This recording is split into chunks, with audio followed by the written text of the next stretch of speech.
Howdy, y'all. What's up, everyone? What's We're up?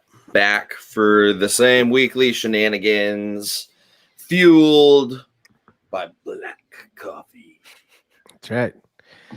I was telling you guys before we started that I have a story about the wild Timor coffee that they roast in Australia. So interestingly enough, it has like this caramel chocolate cherry sweetness thing, and it has like this hints of citrus and rum. So I don't know. It's pretty good.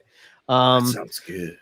So this coffee is actually from Timor, so that's why they call it wild Timor coffee, and it's a natural hybrid. I guess over there they have this natural hybrid of Arabica and Robusta beans, and it's only found on Timor Leste.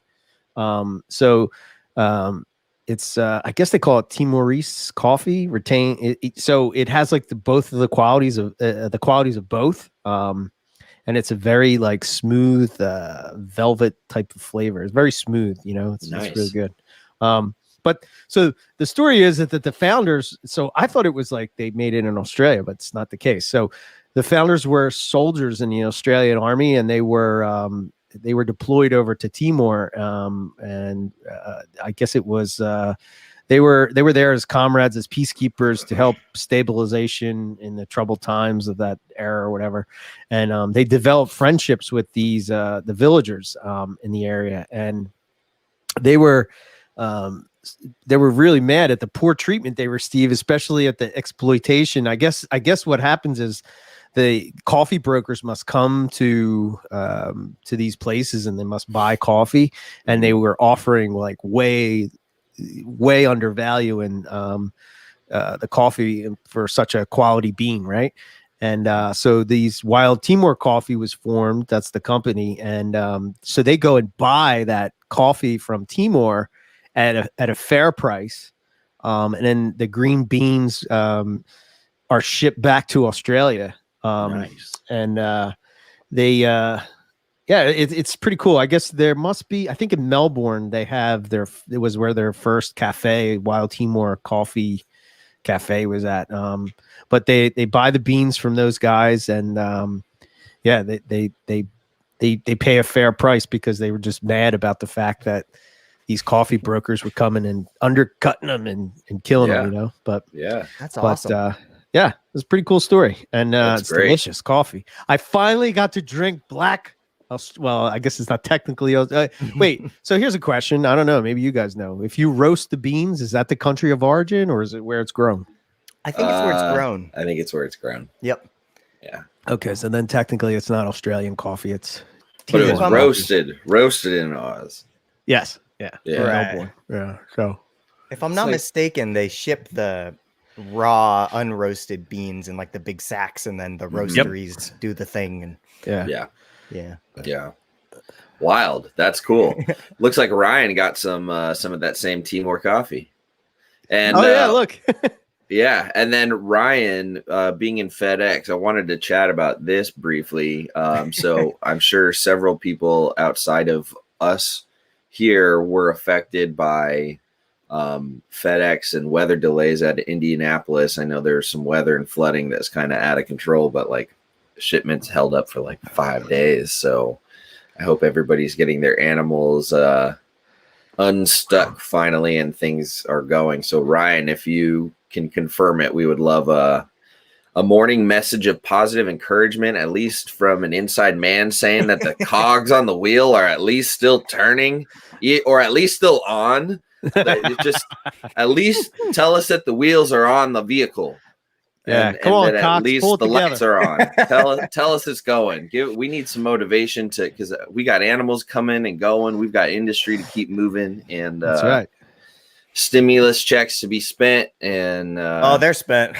Oh yeah, no, I'm not talking about me or you. At least in this household. Yeah, mine went straight back into my car. Had to get that stuff fixed, but on that note, I hope anybody who's buying and selling and shipping and receiving snakes doesn't have any 5-day holdups. Yeah, poor Owen. I know, dude, poor man. So where's his breaking point? Because I don't know.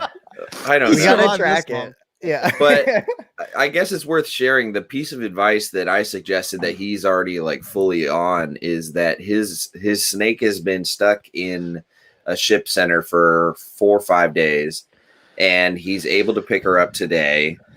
The animal will have been without water and proper climate for that 5 days. So you don't want to warm that animal up right away. You want to gradually get it back up to speed. But what you can certainly do is make sure that it's hydrated, and you can gradually warm its body temperature up with lukewarm water. So I suggested just, bring a bottle of water that's like lukewarm or tepid and a Tupperware big enough for that animal to like partially soak in. And he was like, oh yeah, already on it. And to me, that just seems like, we get animals in at the shop or whatever that'll just have traveled overnight, and I hydrate them and soak them and, make sure they're taken care of properly as soon as they're out of that, shipping container. And I can't imagine, 5 days, that's a long time. We don't necessarily see our snakes drink water every day, but you got to believe that 5 days, like that animal's going to be thirsty. Absolutely. Yeah. Lucky for him, it's a rough scale python. It lives in the Kimberley, and I'm sure.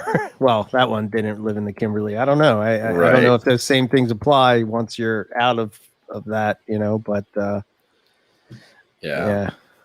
Ryan says the cogs aren't looking so shiny. Christmas volume with Skeleton Cruise. Well, at least the cogs are on. That's a win. We'll take it. Yeah, we'll take it. Yeah, that's the thing, man. He's probably in the same problem that I'm at. Nobody wants to work. Yeah. So yeah, Damn, a lot of people are working at home or want to work at home, and I don't know. Yeah, I feel really lucky. My blackhead was delayed as well, but luckily only for a day. And when Owen's saying like rough scale's been stuck there for 5 days, that's a nightmare. Yeah, I've never had that. I've never had that for sure. I've had an extra day hang up. Yeah. But I don't think I've ever had anything go over the weekend. Yeah. So fingers crossed. All those little critters are all right. Yeah, that's a good point. It it could have not had a drink before it left. It depends on. Yeah. I'm assuming it was probably cared for, decently, but Sure. Yeah. So I think it's just a good tip to mention whether your animal's coming in from 1 day or 1 week, mind the hydration factor. Yeah. Especially for certain species. I do, like when I do ship out, I try to make sure that I give it fresh water the day before, just so that because especially with Morelia, they just seem to be drawn to fresh cold water. It's like they can tell. Oh yeah. So yesterday was my big water change day where I go through and disinfect bowls, replace deli cups, and right on cue, as expected, those 3 F1 pop wins from 2019, all in their suspended water bowls, flooding it. A couple babies. This one MIA jungle, she always floods hers when she gets fresh water. Right. Yeah, the rainbows go drink it right away. The Crebos go drink it right away. So they certainly know. They definitely Do you guys know. have any snakes that just want their water to be dirty? I have the blackhead male. Every time I change the water, he scoops wood chips onto the top of his head, and dumps it in the water every time. Without fail. Maybe it's flavor. I don't know. He's making it like a tannic tea. A lot of outdoor turtle keepers, they swear by that. Yeah. It's the weirdest thing. He did it at the shop too, because he was at the vivarium when I was working there for like months before I bought him. And it's just his thing. Huh. My mad hogs will occasionally get substrate in their bowl. It was worse when they were in tubs, I'll tell you that. But no, the rainbows do it. My rainbows do it a lot because they like to, submerge and burrow under the ground, and so all the substrate just goes everywhere. So yeah. I can tell you lizards like to shit in their water bowl. So do false water cobras. That is 100% true. Yep. Especially water monitors. Yeah, man. If you want to smell some nasty stuff, holy shit. Mm-hmm. And if it's a big, heavy water bowl, have fun not spilling it on yourself. Well, luckily, my life is surrounded by dwarf things, so I'm good. There you go. Yeah, little monitor is not so bad, but still stinky. Yeah, 100%. Oh wow, they're actually. You know what's cool? This observation I noticed over the weekend is that they're becoming more confident and coming out. Whereas like they would constantly hide, and like as soon as you came in, they would scurry around the cage, and now they're sort of like, okay, the big monkey is usually brings me crickets and eggs and such, so I think I like the big monkey as long as he keeps his distance. Yep. You know? Yeah, and eventually you'll get to a point where you're hand feeding them, and you can like actually be tactile with them and touch them on the chin, and they don't run away from you. And yeah, it's pretty amazing when they get to that point. Yeah. So, but good stuff. Yeah, for sure. Yeah.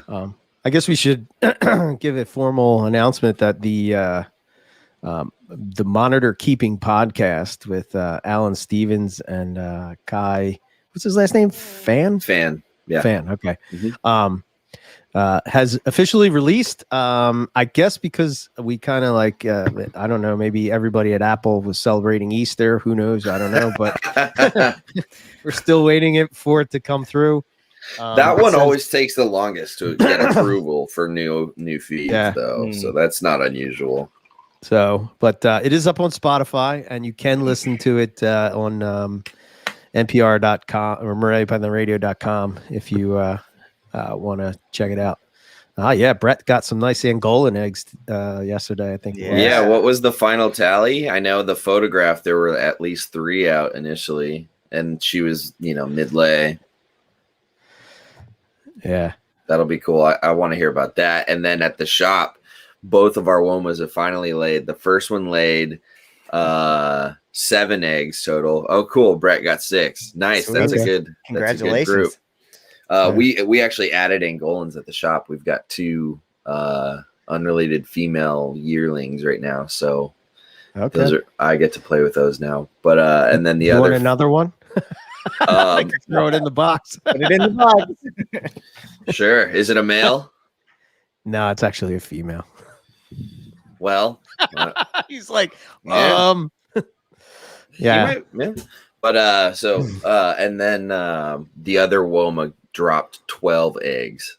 They're so perfect too. They look they're like huge. I don't know if have we ever talked about that Woma? Like, have we ever talked? Like, what's the story behind that one? That real reduced stripy Woma. Yeah, she was produced by John Levy, my buddy Michael Renault down in LA, West Hills area of ADD Reptiles, bought her, raised her up, bred her at least once, and then was kind of done with Woma, so was selling her. My boss bought her when I was like, I saw the post of her up for sale 13 minutes after he posted, and I instantly was like, Grant, buy this now. Don't ask questions. I'll tell you later. Now. And he did. And so she came in, and she was already an adult proven female, got right into the program really easily, was clean, healthy, no issues. Phased right in seamlessly, was eating like a horse, bred like she was born to do it. And I mean, dude, this snake is phenomenal. Phenomenal color, beautiful orange, beautiful light yellow base cream color that reduced almost like a zebra on the side, but it doesn't connect dorsally, but it is striped. And I think I've sent you a photo or two. Here, I'll send you the photo. Or how do I how do I share a photo up here? Because I want to learn thing. See where it says share, the little plus. Yeah, hit that. Ooh. Then it's going to say you want to share the screen. Okay. Hit that, and then it's going to pop up in a different menu, and then it's going to give you what you want. What do you want to share? And then it should share. See. I don't have these options. Rip. Just the intern guest. No master controls. Let's see if I can pull this up. Oh boy, it's quicker. Whoa, Yeah, what is super vibrant in person. Whenever I'm visiting, that's definitely like the second drawer I go to after the blackhead. this? Let's see. Well, anyway, this animal is nuts. She bred. She will eat your cell phone if you're like too close trying to take a photo. Like she's grabbed my phone, and I've had to take it away from her. So Eric, what's the best strategy here? Should I like send Do you these have to it the where computer or? Yeah, if you send them in a message, and Whoa. I'll share it if you want. Live programming. Yes. I thought it would be on your page, but I don't see it unless it's in uploads or something. Photos, albums. Let's see. Uploads. Yeah. Oh, there we go. I'm back. There he is. Sorry. Oh, Lost signal there for a second. It just looked like you were really intently looking at your computer. It was hard to tell you were gone. Oh. I was wondering why the silence was. I was looking at Facebook at the photos, and I'm like, why did it go quiet all of a sudden? So I'm trying to send the two photos here in the chat, and then what I'll do is just pull it up in the window here. So let's go back to our share screen, Chrome tab, boom. There you go. Can you see it? Yep. So nice. So that was her right as she finished that last 12th egg. You can see all of them right there in her glory, but she's amazing, man. Clutch. Yeah. Perfect eggs. No problem. She's back on food already. So I also found it interesting what you guys do with the yeah, look at that, man. yeah, that was her that morning, and I was like, oh, she's gonna lay in 20 minutes. And sure enough, 20 minutes later there were 3 eggs out, and I was like, bingo. Nice. Wow. You put like that, what is it, like poly stuff or stuffing or whatever? Yeah, so the story behind that incubation method is that my boss, he's had womas and blackheads for years now, and he's gotten eggs over the years, well before since I worked for him, and through his trial and error of figuring out how to get them going, what he's done was, yeah, that's funny, Girl Scout. I like that. Well done, touche. Hey, he's got more hair than me, so you could argue something there. What was I saying? The polyfoam for the eggs. Yeah. So doing the different like half buried media, the eggs got too wet, and the whole point of those eggs are just notoriously sensitive to any moisture. So his thought process is putting coconut husk bedding down in, soaking it really good so it's flooded, and then putting polyfill on it, because polyfill is a plastic fiber. It doesn't wick up the water at all.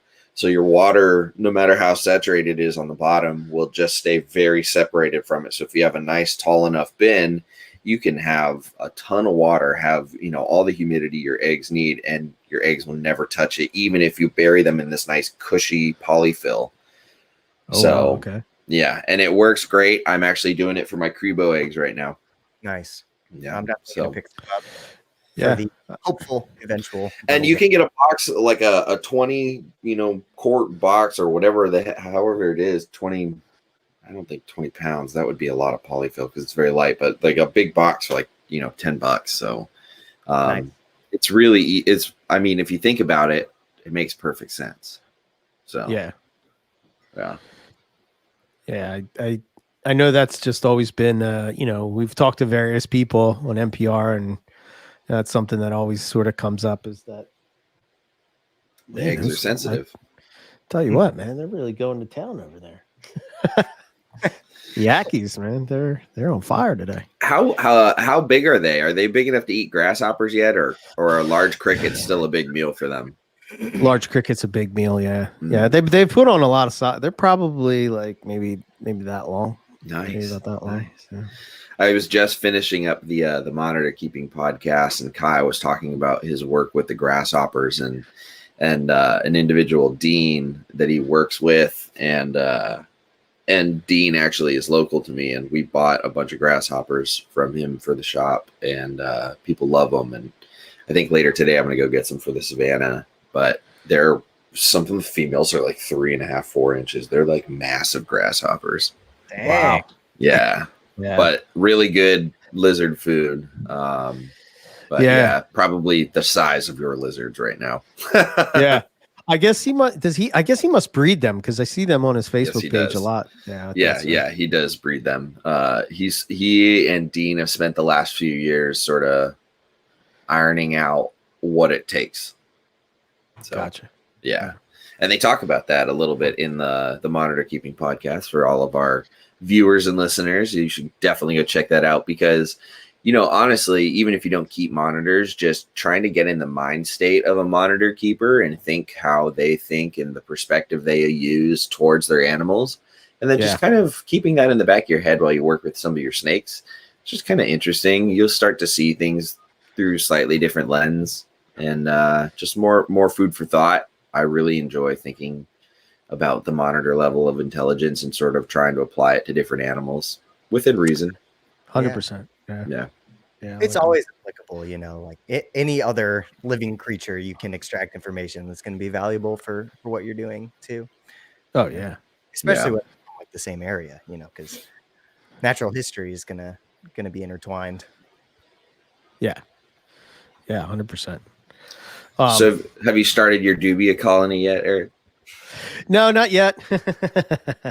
Not yet. You'll be glad once you do it, man. Trust me, it's free food. Yeah, it really is. I have to kind of research that a bit. I don't really know. Like, first of all, I don't know where I would buy like the starter to it. I don't know who you would get that from. But I can point you in all the directions you need. Okay, all right, fair enough. I can set you up with somebody. You could order them online. They can be shipped to you. Yeah, and I can tell you exactly how to set them up. Okay, from what I've seen. Well, I should back this up. Like a long time ago, when I had first met Zach Baez, I went to his place and he had these Agurnia skinks, and those are awesome.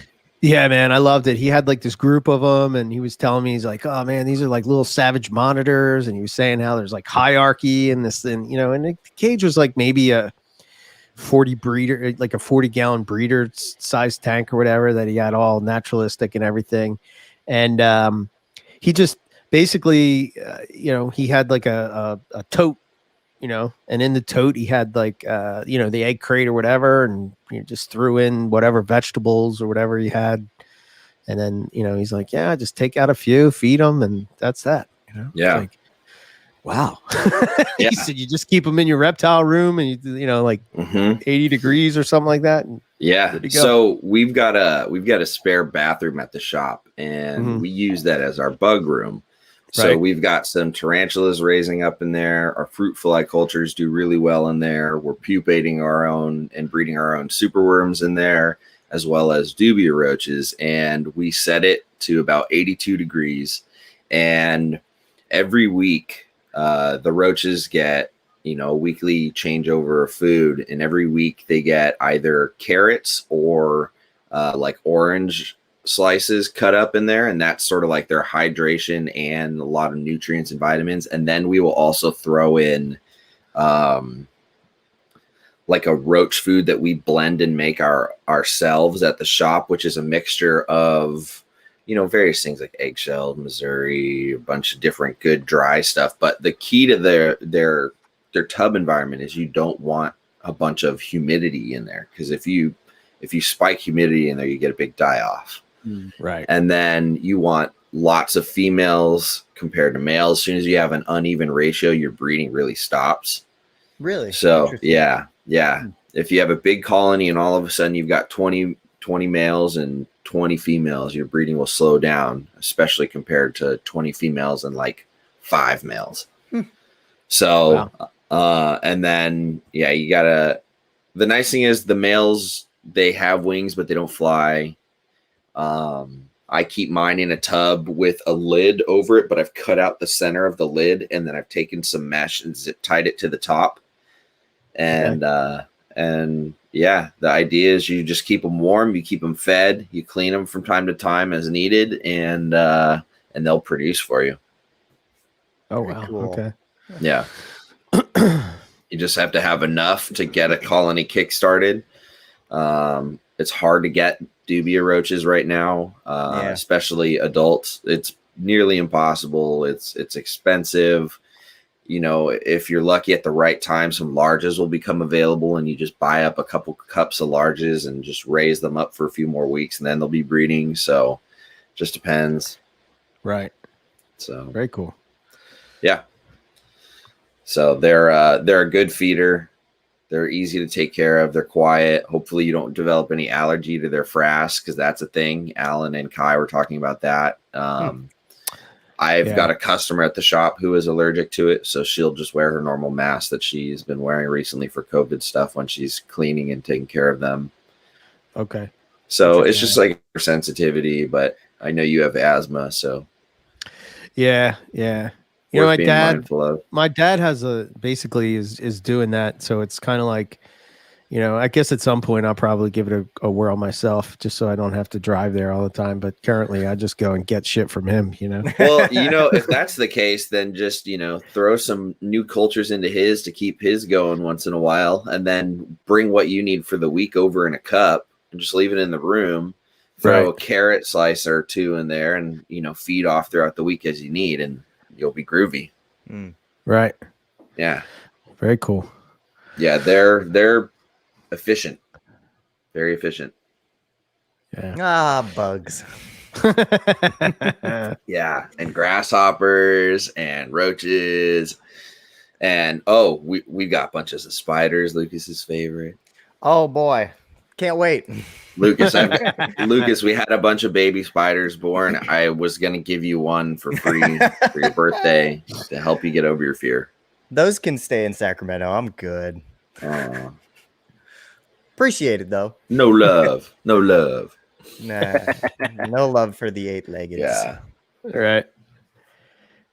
Oh man. So what's the ongoings with one? Well, so I want to hear what's the status with Lucas's Bredli, because there's been some developments as of late, and then I want to hear if there's any updates about the diamonds, Eric.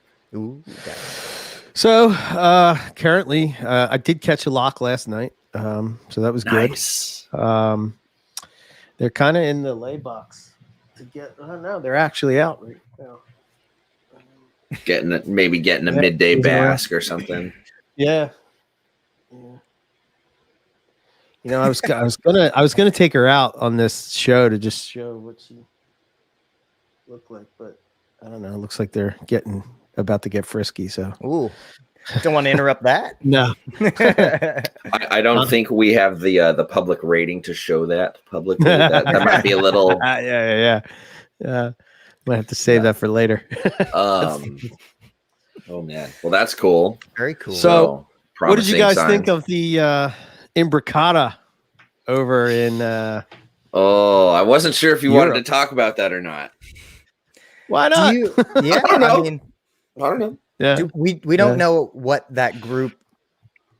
constitutes that group, right? We don't know how many males, how many females. Just no. From what I see, it looks like it's a pair, but I don't know. Right? Could be more. Could be less. That is huge. That is incredible. At the same time, like it's also it was a confiscation, but at the same time, think about it. Now, whatever founding stock is going to come from a pair. True, but that's there's already imbricata in Europe, case, right? That's true. Yeah, we need more. No, I shouldn't say that on the air. I was going to say we need more people to make a poor mistake like that. Just like widen the gene pool a little bit, but that's not ethical, and I'm not going to stoop to that level. So some confusion in the chat. Eric, do you want to break it down real quick?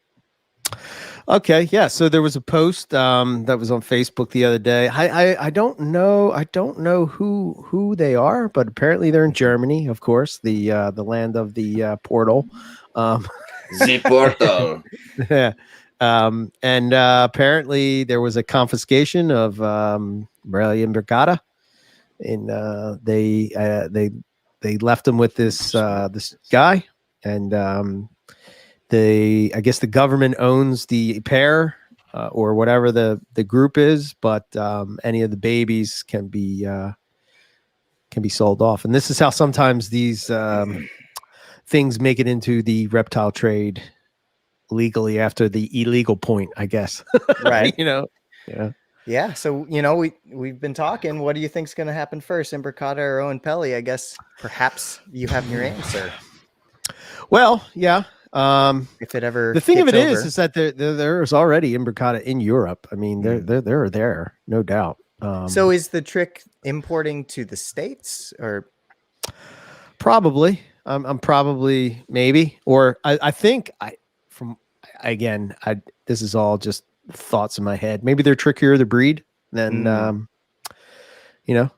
people think as opposed to like carp or jungles or coastals or something like that.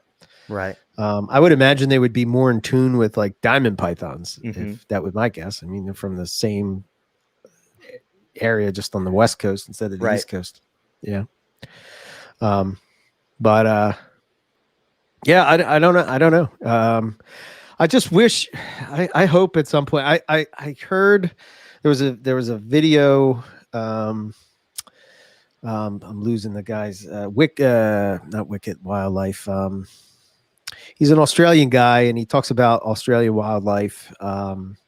He's got a good channel. He talks about just various things, but anyway, they had a talk the other day about should Australia legalize exportation of captive bred animals. Mm-hmm.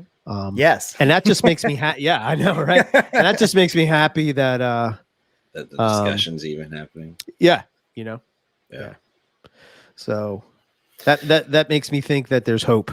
There's always hope, man. That's the thing. Times are changing always.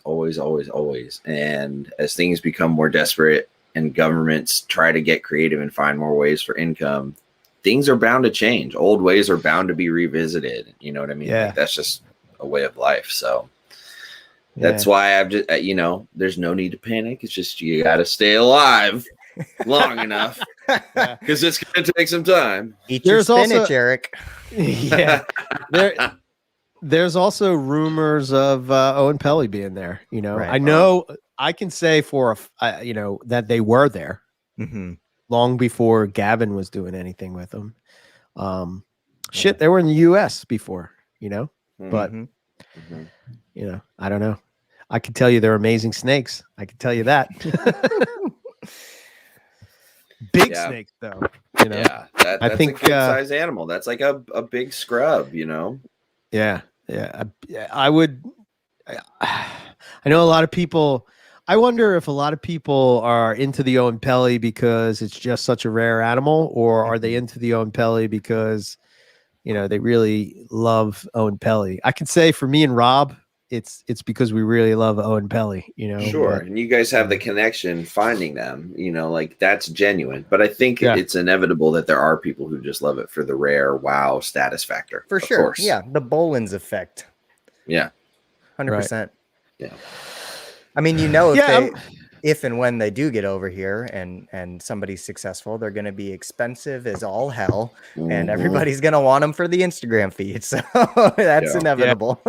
Yeah. And that's what I worry about. I worry about that because I think, people will then like just discard them like yesterday's news. It's just right. So for sure. But the cream rises to the top. Yep. Once all that other nonsense fades away. Yeah. I would love, just to be able to get locality stock of just any Australian python or any Australian reptile for that matter. I think. Yeah. I want locality aspidaites. Yeah. Well, they do exist. There's there's some. Yeah. There's some. Yeah. I know one in particular that I'm going to be hounding really hard this season, but we'll see. Yeah, I've been talking to him since I think 2015 about that. Yeah, I think he said it's been about 9 years. It's like, come on, man, what are you doing? I think they're ready. But Hopefully. Oh man. Yeah, that would be amazing to be. Yeah, I know Dennis that they were on the list, and I know Gavin is sort of working on trying to figure out a way to get them to zoos. Shit, man, even if they get them in a zoo, I would be happy with that. Mm-hmm. Yeah, go just see to be them in able to go person. and see them. For sure. But amazing snakes, man, really, really cool snakes. So, I just did. We just recorded the. I re-recorded some of my parts for the Herpin podcast, and so I thought we were like so close to being finished, and then Nipper was listening to, me and Phil talking, and he's like, somehow he thinks he sounds bad, and I'm just like, what?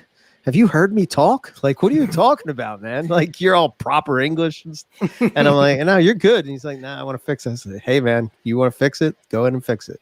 I'll edit it out and change it around. But like telling that Owen Pelly story was just was awesome, man. It made me go back to that time. I don't know. I think I don't know if you guys listened to it yet, but it was I don't know. I dig it. It's like a story almost type of thing, but This is the new episode.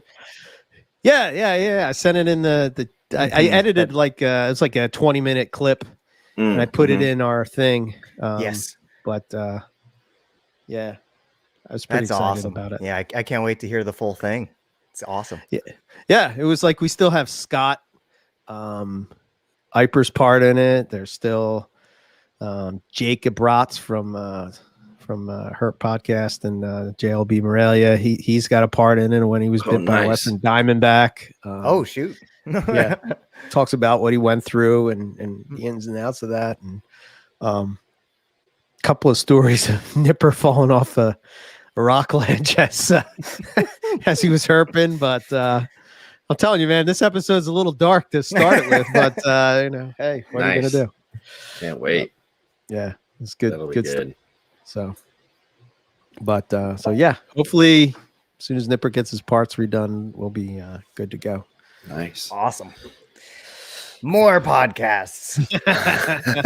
Yeah, I'm almost at about the limit. Like I don't know if I bet I can take on anymore at this point. How's the Blackhead episode coming along? Oh, dude, I can't wait to do that. Yeah, it's coming along good. I'm pretty excited about that. Maybe we'll have you join us, so we can have you geek out as well. Yeah, if you want somebody to come nerd out, I'll be there. Yeah. So that reminds really me, cool I gotta do some work on Collybird Corner. Yeah. So we got some things to we got some going, recording to do. Yeah. Yep. And I've got another Humans of Herpticulture lined up later in the month that I'm really excited about. Okay. Sweet. I'm going to talk to Casey of Zion Hill Exotics, and she has some incredible Asphodite stuff. So that should be a really fun chat. Does. Yeah. Nice. And the sail fins as well. Yep. Nice. Yep. Looking Yeah, forward that's to cool. that one. Yeah.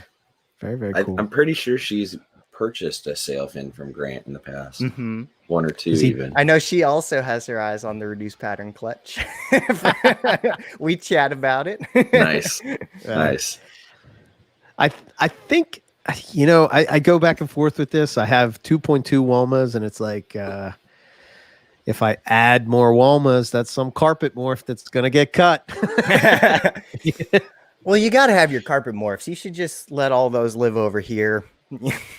All those Walmas. Site B. Yeah, I'll be your Isla Sorna. West Coast side. Yeah. Just kidding. EB Morelia, West Coast. Yes. Yeah. I'm West Eric. Yeah, there you go. Warwick. Yeah, man, I don't know. It's weird. I don't know. I just don't get as excited about those things anymore. I don't know why. I don't know what changed. I don't teasing. know. No. Yeah. But like, it's just so weird. Like, when I first, I don't know, man. It's a weird thing. Do you guys get excited about morphs as much? I still do. I still have boxes I want to check though. That's because like I set goals for myself a long time ago that like I just got to see through, Mm-hmm. Like I want to see I want to see Xanic tigers, and then I want to really make nice ones. I want to see what else? Albino citrus tigers and whatever I definitely want to else. see that, man. I can't wait till they patch out. I'm Yeah, excited. she's 10 days into her maternal incubation, holding like a Oh, champ, dude. awesome. Yeah, That's great. I'm looking right at her. So a few days in, after I knew she was good and settled, I lifted the lid off, shoved as much sphagnum moss as I could fit around her without pissing her off, because it's just a little more arid this go around than I think when I did it last time with that jungle. She was just much more packed in, so I tried to mimic that, and then I sprayed it down, and so for a few days there was some condensation on the side, and now she's just settled in, water bowls right near the entrance, and hands off, letting it ride. Yeah. Yeah. I don't know. You want to touch on that a bit? I know there was people asking questions and whatnot. I mean, maternal incubation. There was a post in the MPR community Facebook page by Andy Simmons. He's letting a female jungle do MI for his first go at it, and he was just he threw out a beautiful photo of her nicely beehived around that clutch, and then was just basically generally soliciting any advice and feedback if anybody had any. And I just told him, like, just let it go. Mama knows best. Just make sure that what did I say? Let's pull it up right here. I said, don't stress, just keep a watchful eye on mama and just let her ride. And that's really all you got to do. If you're planning ahead of time that you're going to do MI, and you kind of know the ins and outs of it, and you set it up, get it ready to go. To me, it's your preparation is where your work is, and then it stops once the eggs are laid. Right. If you've done it right, the work is before the eggs, and it's usually just understanding your cage enclosure, which you've probably got it dialed in. If that animal's been breeding and living in it for a while, so it's understanding that. It's having somewhere suitable for her to lay. It's knowing, what to be mindful of, make sure she doesn't lay in the water bowl, or that she's got a good thermal gradient, or, just giving her options. And then just making sure that wherever she decides to lay, you're prepared to let that be. Right. Leave her alone. Yeah. Yeah. The other thing I've been doing is I'm much more diligent about my humidifier usage this time while I've got eggs, just in the cage. I mean, it's a 4-foot cage. It's a lot of open airspace. Yes, she's in a tub, a lay box, and the hole is on the side, so any moisture is kind of kept in through that lid, but there's just a lot more air space at play there. So I'm running the humidifier at night to kind of simulate that natural humidity spike when the sun goes down, and then just paying attention to that and making sure it doesn't get crazy. But the thing is, after paying attention to the data from when I did it with my jungle 2 years ago, they allow some fluctuation in the humidity, but they're really good at holding it. I was going to say, really good. I was reading a really interesting paper. I'd have to track it down to recall the author, but it was just completely ignoring thermogenesis, right? We know that during maternal, these snakes are able to generate heat, but just purely from a water loss standpoint, just a mother being coiled around the clutch is so incredibly effective at preventing water loss. It's unbelievable. Like it almost creates moisture. Right. I mean, because the egg, right, that's a permeable membrane, water and air and whatnot can come in and out. And we worry so much, and well, I shouldn't say we, because I've never had eggs yet, but folks worry so much about humidity, in an egg box. And I think that really matters because they're completely exposed. But when you have a mother coiled around controlling that environment, I feel like the ambient humidity is probably not as important because she's preventing all that water loss that would have occurred if she wasn't there. Sure. And the paper, was able to prove that. It was very interesting. Yeah. Yeah. I always check my clutch too. Like I'll pull mom off and just make sure there aren't any eggs that are completely smothered, because if the clutch is so big and she can't cover it, or like some are just there's no oxygen, you're going to lose that egg probably. Right. So there's, just things to be mindful of after you get a clutch. And the other thing is you could be as prepared as you want, and your female could just go and shit them all over the cage and be like, ha! That's what I think of your MI. That's why I bought an incubator, even though I'm planning to so you let need it all to ride. you need to have an incubator ready to rock for sure. I don't know if it's just carpet python breeders seem more open to maternal incubation than any other group of python breeders, in my opinion, or that carpets are just that good at I think it's maternally fair to incubating say their eggs. they're just one of the better taxa for that. Yeah. They just do well. Garrett Hartle just posted a video not too long ago. They did an MI clutch with one of their dwarf or super dwarf retics, and they lost half of the clutch. Like a lot of it went bad. And he posted it up like it was a semi failure. Like they had some survive, but it wasn't great. And I don't know if that's just because there's such large clutches and such a large volume of space and such a big animal, and it's just like not really feasible in a small box, right? As opposed to like in the massive humid like jungles of Indonesia or wherever. Under a bunch of leaves.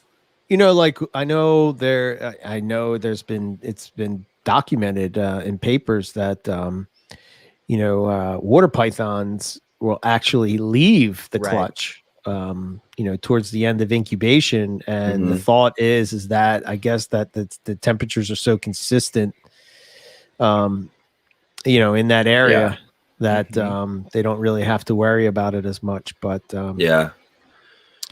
I'm sure certain species can pull it off. I mean, we just don't see it as much. Totally. I mean, it depends where they're brooding, a few feet underground, that environment's going to be a lot more stable and consistent than say a carpet laying in a tree hollow, above ground, where you're going to have the day night shifts. Like it's going to be a completely different ball game, depending on where they're at. That's true.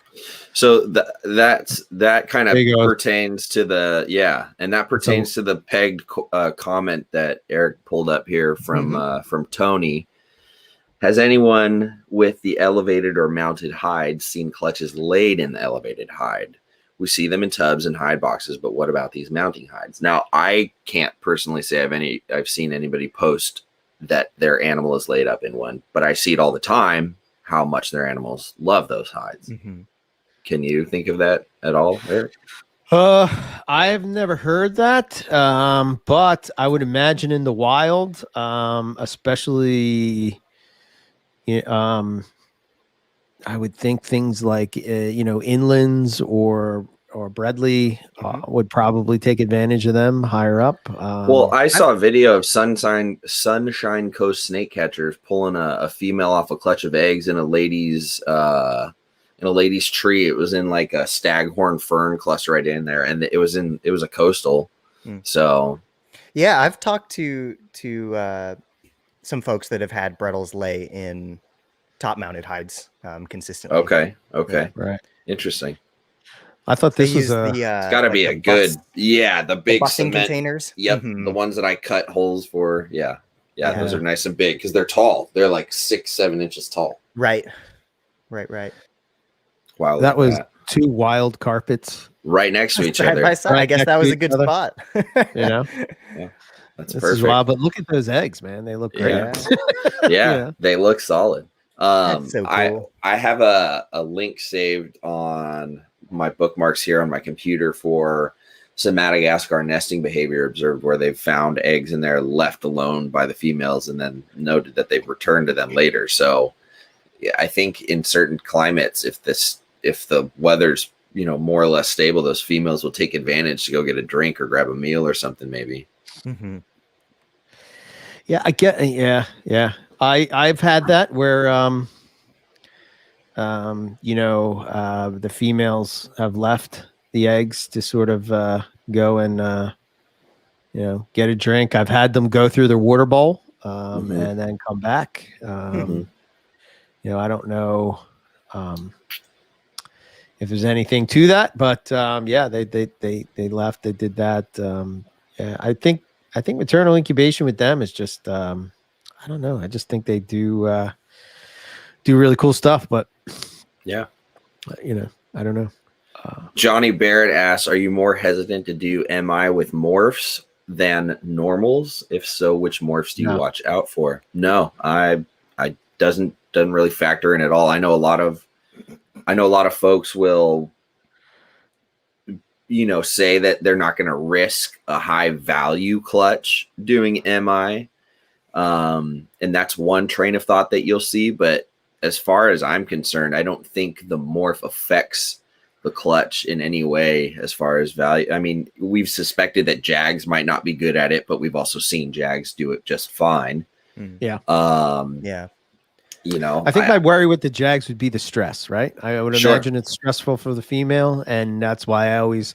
So when I was doing morphs, I sort of geared my collection that way to sort of do MI as much as possible. So usually, if I was buying a Jag to do a breeding, the Jag would be male. I always tried to keep the Jag on the male side. That way, I didn't have to worry about it, But gotcha.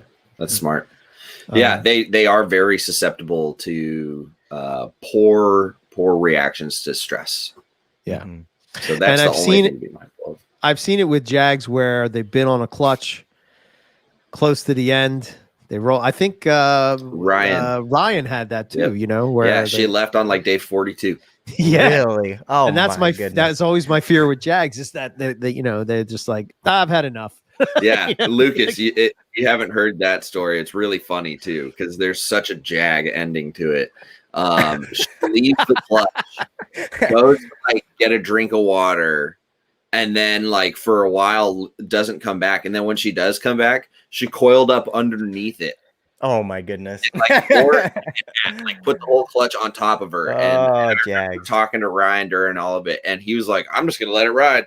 And he let the clutch be. She ended up just going back and ignoring it for the rest of it. And the next 2.5 weeks, they sat at whatever the ambient of the enclosure was. He paid attention to it, and they all hatched.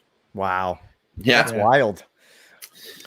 I just think they're a lot tougher than we give them credit for, and I think that our ideas of that is just kind of, I don't know. I think our idea is like a little skewed, if you will. I think that eggs are meant to hatch, So like, I think that they're a little bit tougher than we think.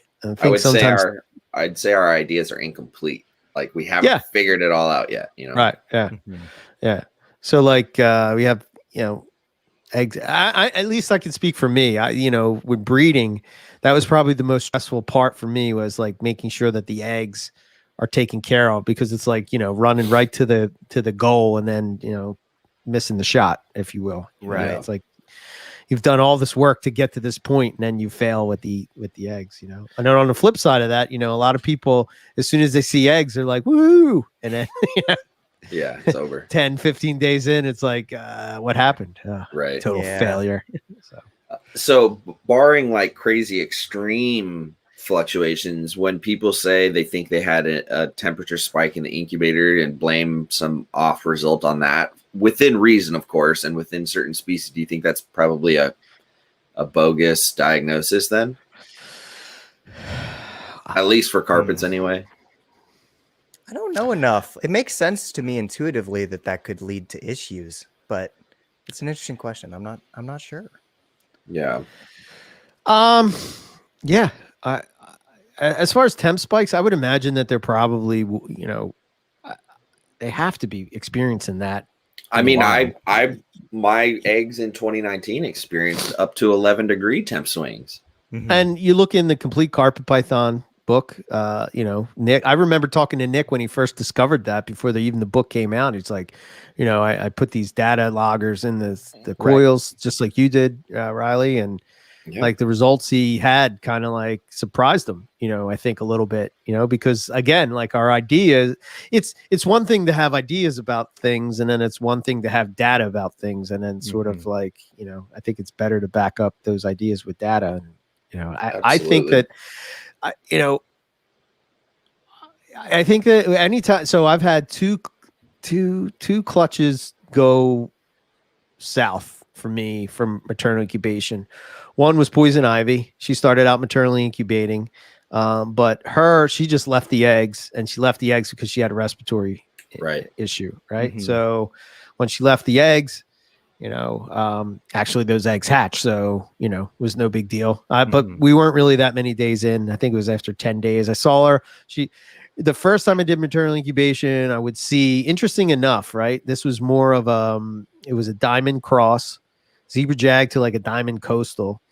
And what would happen is that diamond coastal would come out, would bask, go back into the nest box, and would Go back to stay the there eggs. for the rest of the night. But only about, I don't know, maybe 15, 20 minutes she would bask, and then back into the box. And I don't know, because she was lower in the room, so maybe the temperatures were cooler, so she had to do that, because I didn't notice that with the IJ that I was doing that same year. But I've also seen where, like I said, they would go into their water bowl and then come out, and they didn't go and soak in the water bowl. They just would run through the water bowl and then come and then wrap around the eggs again. I've seen the female, tuck her head into the coils. I would imagine that's the sort of like heat, humidity. I would imagine that has something to do with that. Sure. Or maybe that's how they figure out the temperature of the egg. Right. If it's at the right temperature. I think they're using the very sensitive labial pits and everything when they're putting their head in, just to keep an eye on things all the time. And I've seen the same thing that you mentioned, where the female left, got water, and brought it back in. Yeah. Very cool. It's just so many, and especially with today's, herp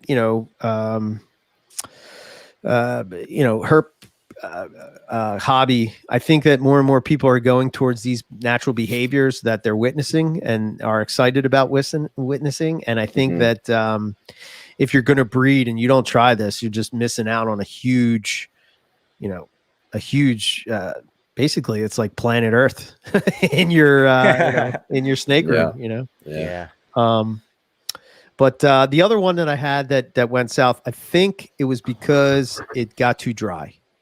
And I think you have to sort of pay attention to, I wouldn't say necessarily like a humidity as far as a number, but I think you should pay attention to, just like take a peek at the eggs every once in a while and make sure they're okay. But these eggs kind of dried. Now, maybe they were shitty eggs to begin with and they just kind of went downhill. I don't know. Maybe she wasn't good at keeping them humid, but most of the time, the majority of the time, it's just set and forget.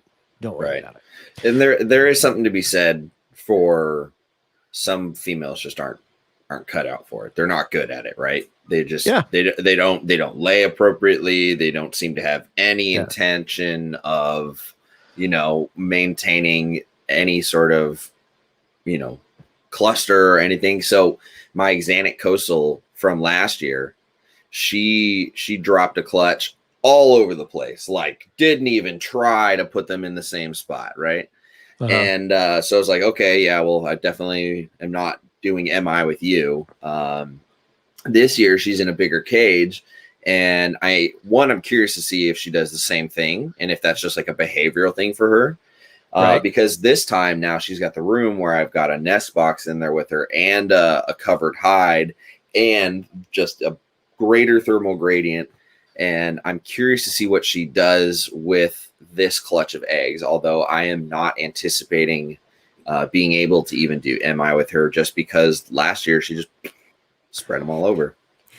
Yeah, I think with MI you have to be prepared. I think that you have to have, I think it's really a good idea to have the female conditioned for that, because she's not going to eat, at least my females are not going to eat throughout the breeding season, and then into what are we looking at, another 3 months to sit on the eggs, right? That's quite a long time. Especially if she has to do the thermogenesis, right? That burns more calories, the shivering. I mean, I've done it with morphs, and eventually these are expensive morphs, I guess. The value of the dollar of the animal doesn't impact the quality of the incubation. It's just how much are you willing to leave up to mom, and how much do you want control. Look at that little face. That's pretty cool. Great and then shot. see how there's a bad egg right in the middle there. I didn't pull any of that, So no, if it's a good egg, it'll go. If the climate's good, the bad eggs will die off and shouldn't theoretically affect the other ones. Man, I'm excited. I'm ready to go for all the maternal stuff, and gonna stick the little data loggers in there, and I can't wait to see. So if each one of your bredli that produces this season, assuming you get multiple, would you let them all MI if they all did a good job holding If them? I got 4 out of 4, which I would be surprised, I'm hoping for 2 or 3, but shooting for 4, I would definitely let 3 go, and then I'd probably pull 1 clutch from one of the 2 smaller females and stick that one in the incubator, so that I can have a little bit of both data sets here. I have Nick collecting data on his clutches as well, and he's going to probably do all artificial because it's his primary occupation, and he's got to have his livelihood depends on it. Getting females back on food is important. Exactly. His girls experimentation is secondary. Totally 100%. Understand. So that's just another reason for me to try to do as much MI here as I can to try and balance out the data set. But it's good. It's good practice to do artificial, because inevitably you're going to be doing more artificial than maternal throughout your entire breeding lifespan, most likely. Right. And I think that everybody is of good enough size and body condition to go, but the double het girls are definitely smaller than the hypo het stripes, and it'd be good to get them back on food faster. I think the hypo het stripes have plenty of reserves to do MI with no problem. They're pretty freaking big. So are you still pairing and separating for feed, and then repairing and leaving the cages dirty for the females and that sort of deal? Yeah. Where I'm at is I've got 2 or 3 meals into all of them. I have everybody into shed, either currently in shed now, or I had one guy that shed out already. He was a little ahead. And I do actually have them all paired at the moment, but I'm not really expecting to see much until after the sheds. I had one of the bigger hypo het stripes reject that last meal, which was interesting. First time for that. She has never done that. So and then I sent that picture. Was that yesterday? I think that was yesterday. I checked that male that had just shed in with the female that I have planned for him, and she's deep in shed right now, but they went right in the lay box, and we're doing a little tail tapping. So that was good. All right. I don't feel like I'm too far off then. My male just shed, the female's still dark, and I'm going to give her one more. I think that'll send her into shed. So nice. bredli are all new to me as far as their breeding cycles go, and I'm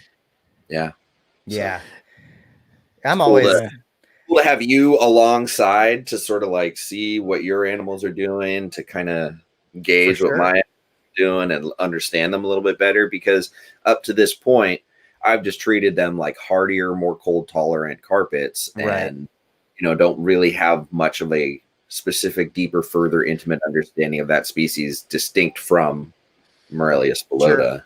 Right. Yeah, and it's interesting. I just kind of follow Nick's timeline to keep the animals that he sent me consistent, which means that I and you, because we're kind of at the same time, are a little bit later than most folks.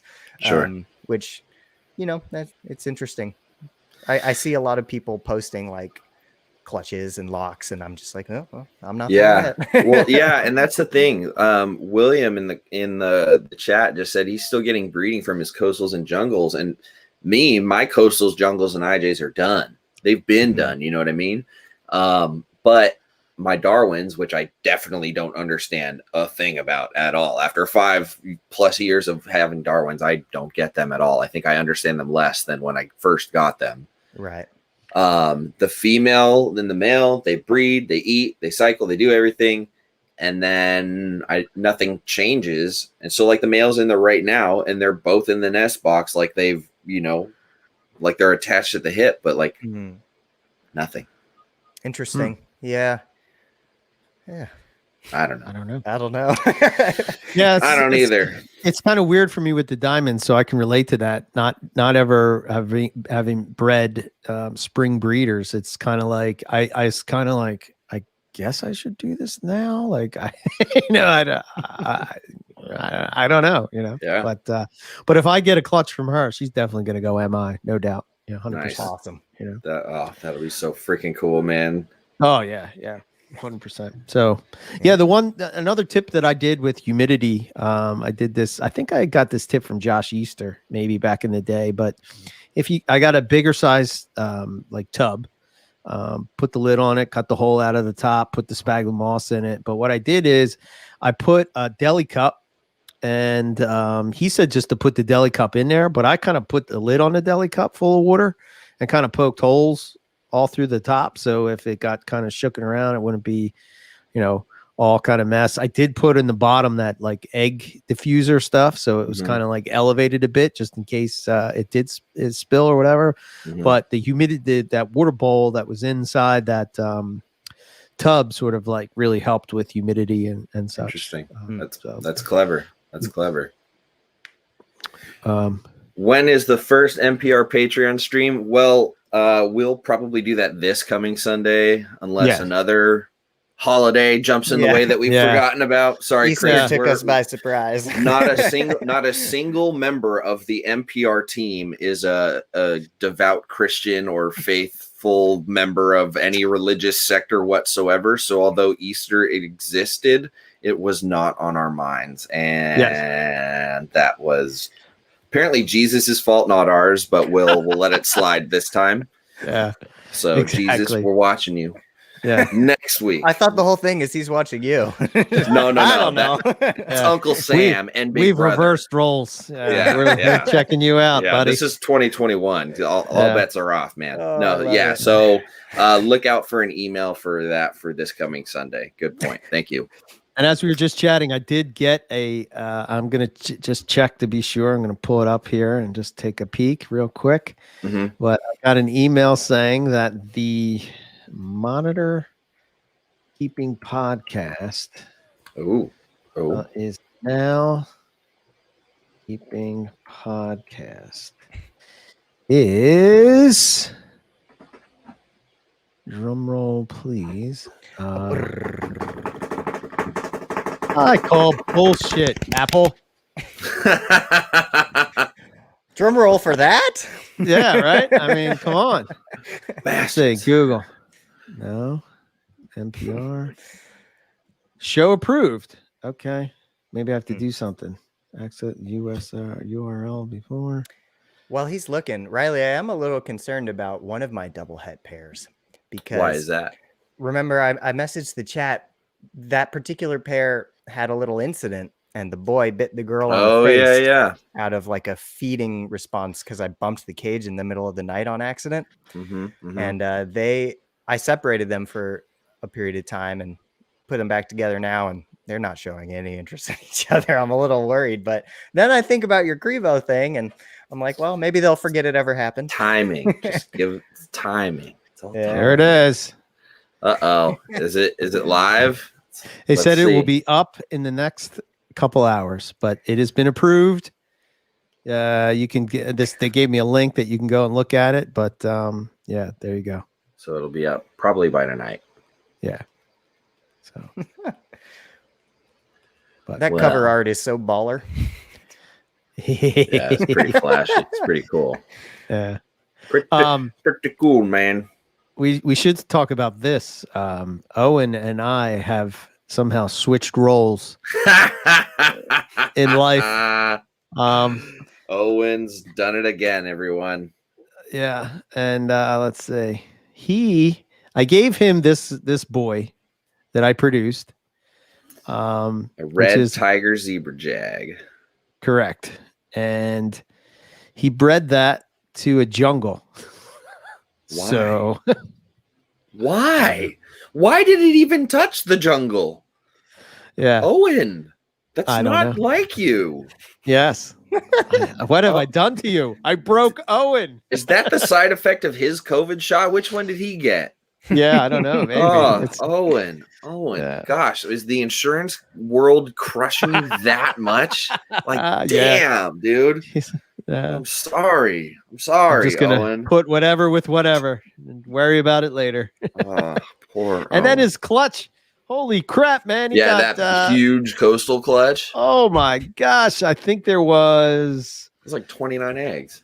20. Yeah, 20. I think there was 20. I think you're right. 29 eggs, and that was from Trinity. You know, Dude, so that was huge. like I said to him, I'm like, we were talking somewhere, and I was just like, Frankenstein. So I said, what are you going to do with all those babies, man? And he's like, what do you mean? Oh, wait, 2 clutches of olives, this clutch. Yeah, exactly. Oh He's dear, got oh dear. 5 Exactly more right. coming at least. Yeah. He's like, oh, I think I may have misjudged this one. Yeah. He's going to have the season I had in 2018, man. Oh, Whew, that was man. rough.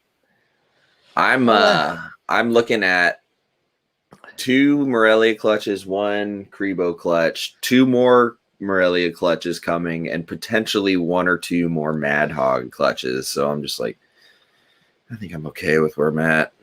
I think that's cool. That's so baby rack. Me too, Brett. Yeah.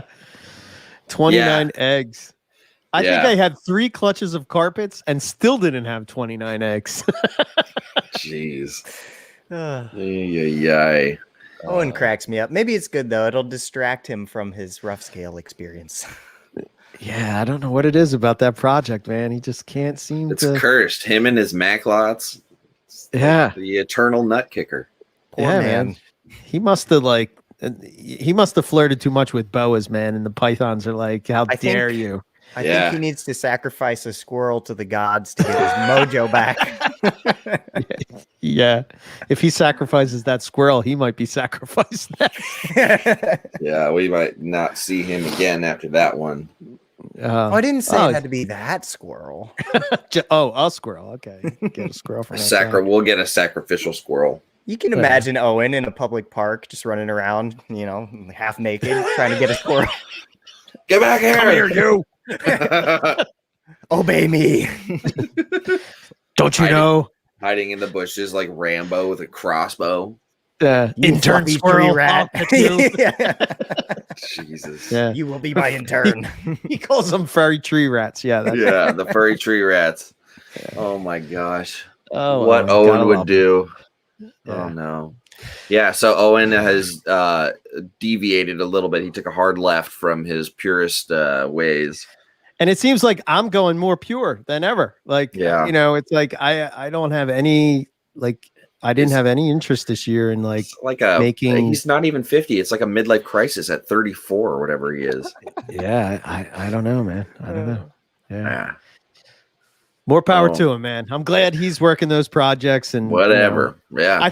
I think before he was kind of like, if he sort of delved into those things with me. So I think the way it worked is that he figured out early on, like eventually I will give them to him.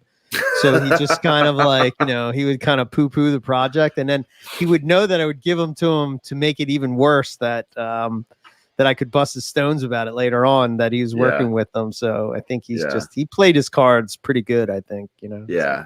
So eventually, Eric will give me this. I just have to wait in the corner and be patient. And he's sitting there thinking he's the heir to the throne. He's just like, I'm just going to collect it all. It's all coming here. Yeah. Did you guys see that clutch that Mike Cross posted? Yeah. The Papuan eggs, they're 3rd generation U.S. captive born bred West Papuan eggs. Yeah, man. That's a good dude. Mike is a good dude. I like Mike. I like Mike a lot. I know he's kind of like the Willy, or not Willy. Yeah, like he's the Willy Wonka of the Morelia world, at least on the East Coast. Like we've only seen him like once or twice, but right. Yeah, comes around once in a while. Yeah, no, that's a beautiful snake too. So that's a good clutch. A 3rd generation female. So that depending on. Ooh, look at that flaming. Yeah, that's good color. That's really I nice think that's color. my favorite Papuan look. Yeah, I love that. Yeah. How dark it gets up here, but man, they're just such cool snakes. Yeah. My other female shed out. She's not going this year. So just the one clutch of Papuans for me. It's about, and I don't have anything. It's about halfway through. That's crazy. Yeah, I know. I don't have any Papuan. I could have bred some, but I don't know. I wanted to take this year off, right? So that I'm not worried about babies. I can get the caging and set up my reptile room the way I want and get it all dialed in and exactly, perfect, running smooth and everything. And then next year I'll go for it. But yeah, I don't know. It's about being smart, I guess, or responsible. I don't know what the word is, but you don't have to breed everything every year. That's the bottom line. Sure. Is you know, with a collection like what you've got, and it's not like you're chasing any crazy new milestones or anything that has to get done in a certain time. I mean, you can kind of go at your own pace and be selective. And, no, I think it's really cool that the two clutches you pursued were ones that you were just super, excited about and into with the diamonds and the inlands that you were trying. Like, that's awesome. Yeah. I'm excited about them. Novas, outcross, stuff like Grant. What? How dare you, Ryan? What are you saying? Not without any good sort of DNA evidence that says they're the same. He's having a heart attack. I don't know. I don't know, man. That's blasphemous. You know what? I've been so happy to have just a straight out cross up the wazoo from Nick, granite female, and you throw some comment out like that. Oh my gosh! I don't even have Novas. Typical retic guy. What are you gonna do? Damn. See, Ryan, this is why this happens. This is not from me picking on you. This is you. Yeah. Do a jag. So, but the Novas, I think more genetic work needs to be done before any sort of line crossing is done there, just so we know what the heck it is. Yeah. DNA evidence has been rejected upon appeal. Is that real or what? Did Chris get put onto a no fly IJ list or something? He's saying not that I know of. I don't know, man. Chris, don't worry. I have babies. I'm going to be sorting some out, so I will contact you. And if you want an IJ from me, I do have some that I can. Some nice stuff. I'll get you going. No worries. I need more cages. Ask and you shall receive. Yeah, I'm with you there, man. Like, there's a few things that I know are coming that I want to add and whatnot, but like the next step is upgrading caging for sure. I'm with you. Yeah. I just move into a house, get some more space. Boom, problem solved. Kick out my roommate, take over the living room. Boom, problem solved. Yeah, right. If only life were that easy. Oh man. Yeah, it's that never-ending struggle. It's all about, constantly reevaluating what really, keeps you interested. He's getting his cages together now. I have 4 cages mid-assembly right now. It's been Yeah. That's good. Yeah. Oh, I thought he was putting the cages together right now for the IJs. I was He's ready. All right. Oh, he is. He is. He's on it, man. He's thinking ahead. Yeah. But I have some cool stuff that I think you'll like. So no worries. Riley, we just have to put our collective heads together and rent a building in between Oakland and Sacramento. Dude, there's warehouse space out here, man. Like, just go a little bit further inland, like at where Allen's at in Fair Oaks. There's warehouse space. There's warehouse space. I mean, Centralian Riley's Reptizotics. The problem is it's expensive and it's in a sketchy area usually. So security is important. That's true. There's just a lot of homeless people and like homeless villages out in those industrial areas, and that's what those people do for a living at night is break into shit and steal stuff. So wow. Yeah, it's bad in some areas. So what I want is a dang house with a basement. After seeing Matt Manitola's place, you got to move out here to the East Coast, man. Only us East Coast people believe in basements. Yeah, very few houses out here have them. There's a couple that have like sub floors where it's like partial basement, but they're hard to find and usually old beat up houses in sketchy areas. So, first step is just getting a house in a decent area where I don't have to worry about my place getting broken into, and then that will then either open up the garage, a larger bedroom, or something that gets thrown out on a slab of concrete in the backyard, like its own little pop up. And then, that's when growth will happen. So right now is kind of raising up what I have, figuring out where my head's at with a lot of it. Yeah. What you want to keep, what you want to move, all that kind of stuff. I mean, I want to keep it all. Let's be real. Well, yeah, don't we all? So, but yeah. Yeah, but you gotta do soul searching every year and just see what stays and goes. And the other thing is every year, if you're working on projects and you're improving the project and making newer versions of something or the next generation, it makes it a little bit easier to let go of the previous model, so to speak.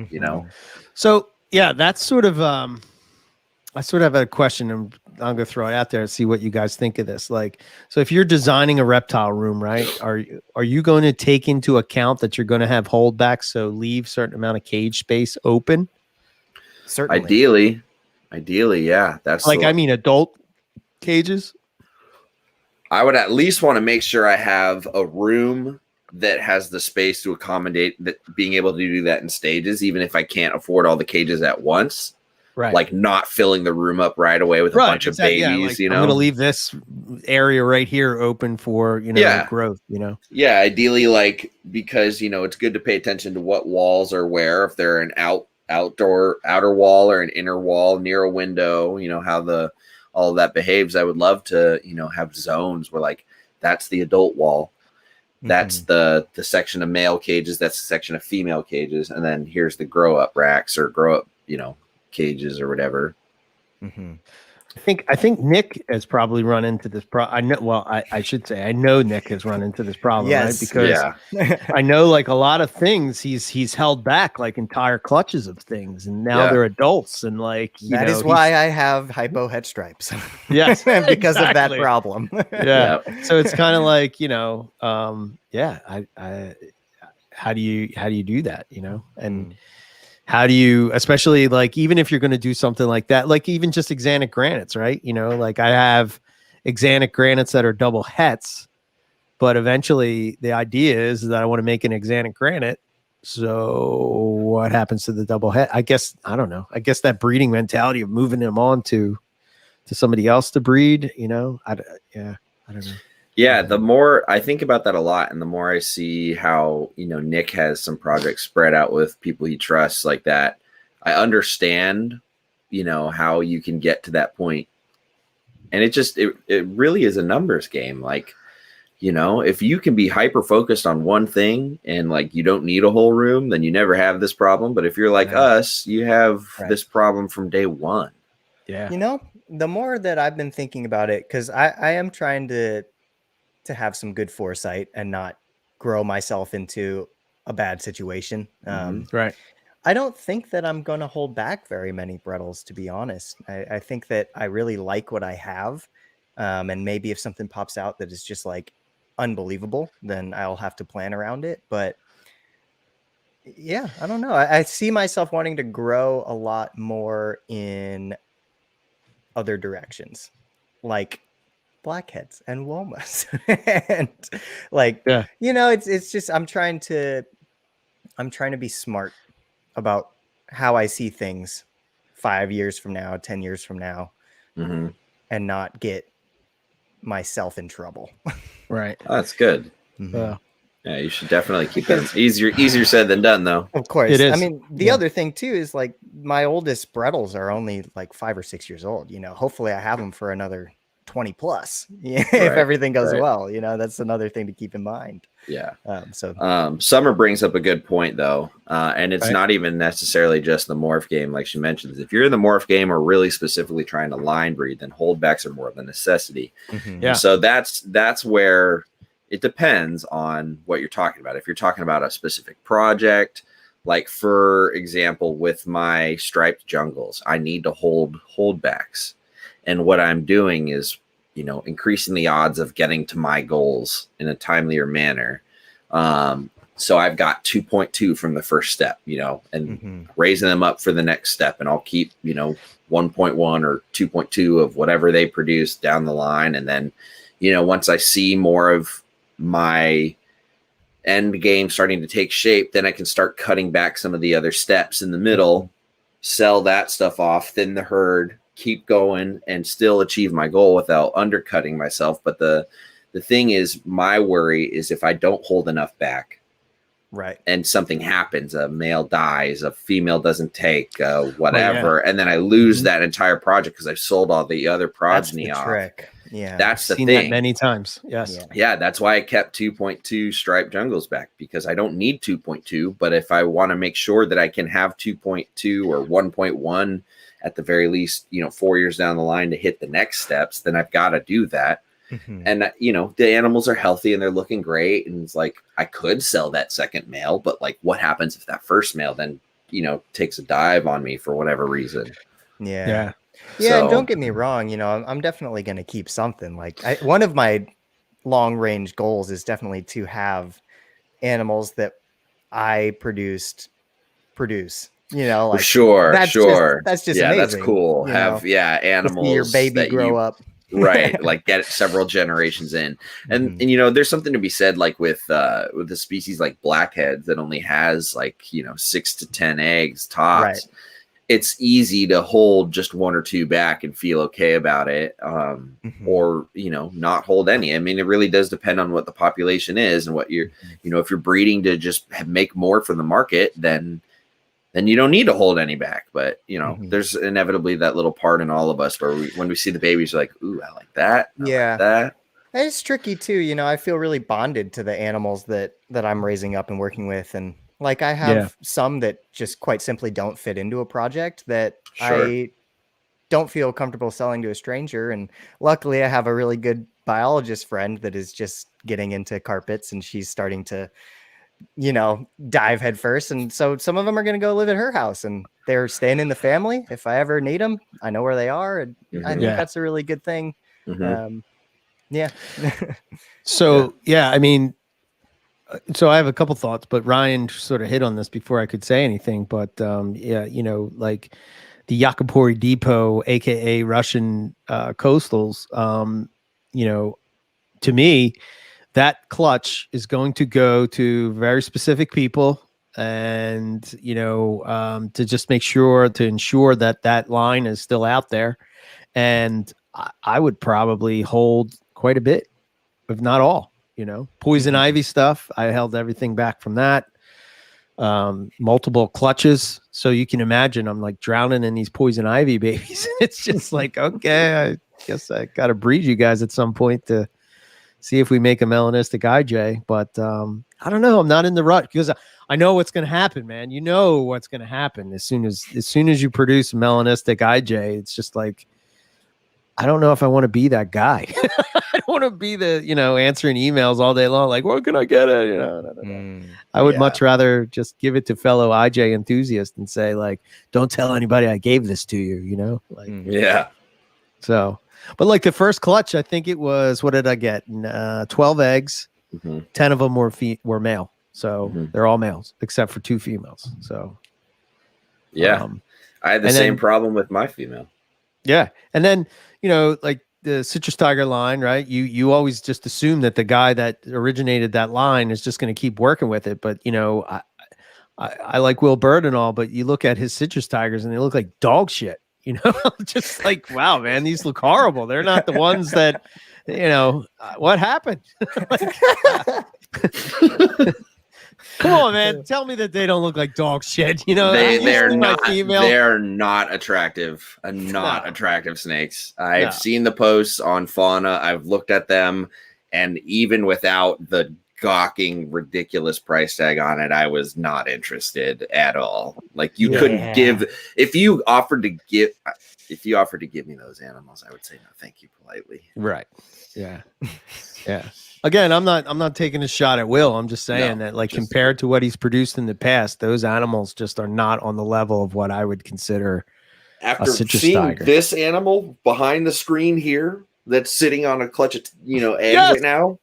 Sorry, I know where the bar is. Not even close, man. Like the bar is. We've set the bar. We're trying to raise it, not bring it back down. Yeah, like the animals that I produced in not this past year, but the year before, are just stellar. One looks just like mom. I'm trying to see if I have a picture of her or something like her just to show. Well, there's like, look at this. Come on, man. If you would go look at that ad and then look at this, and he produced her, but Yeah, whew, that thing's amazing. that's probably my favorite snake in my collection. That gray and the Screamer. black and like that big chunky head. And she's 4 foot long. It's an amazing Yeah, that's snake. nice. I like that. It's an amazing snake.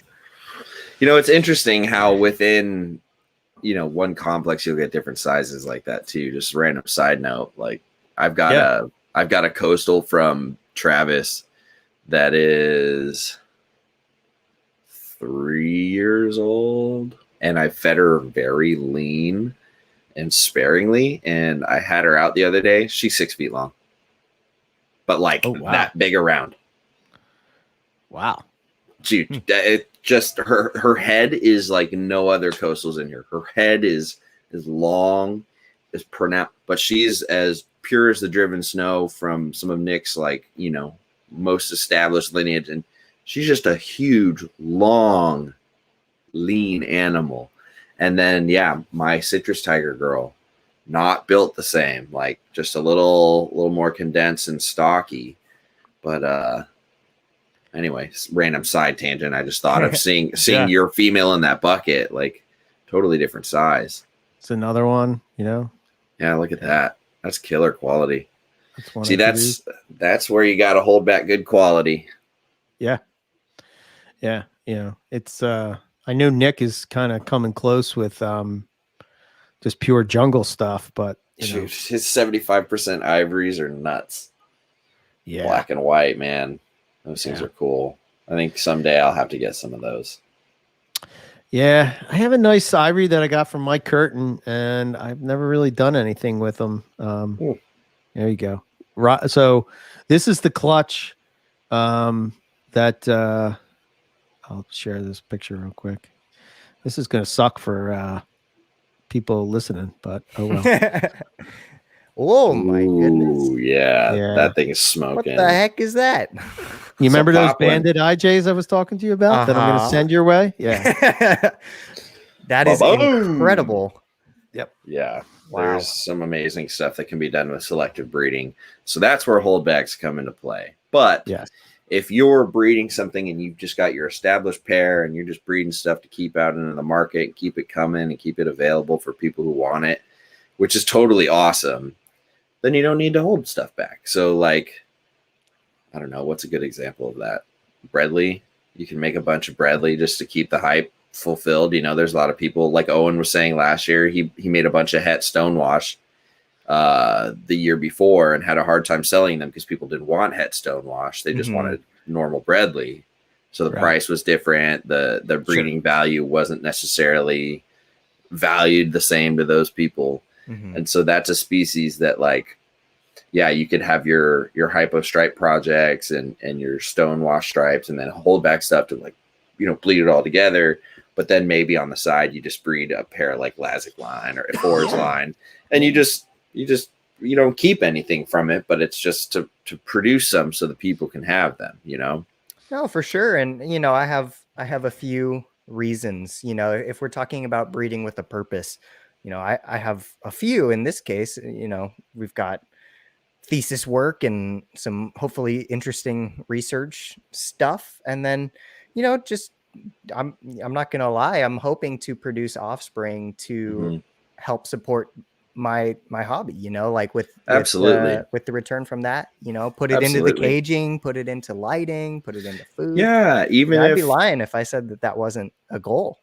Yeah. So if we're being fully transparent for our listeners and anybody who's looking into getting into breeding, but like hasn't quite figured out how you afford it at any stage, like one of the things you can do is produce a small number of animals with, you know, ethically and responsibly, nothing that's out of your realm of capable, you know, proper husbandry and everything. But, and you can wholesale them, or you can give them away to people, or you can just, you know, sell them to your local pet shop, or, you know, have a plan. Don't just assume somebody's going to buy those things, like don't just assume a pet shop is going to buy your animals. sure. They might not For have sure. the space for it. They might not have the budget for it, especially with COVID, but like, Yep. there's some reasonable ways to do that and just, support your hobby and just make enough to pay your food bill. So 100%. Yeah. I mean, I know I've been talking for a few years, I've been planning to hopefully do this with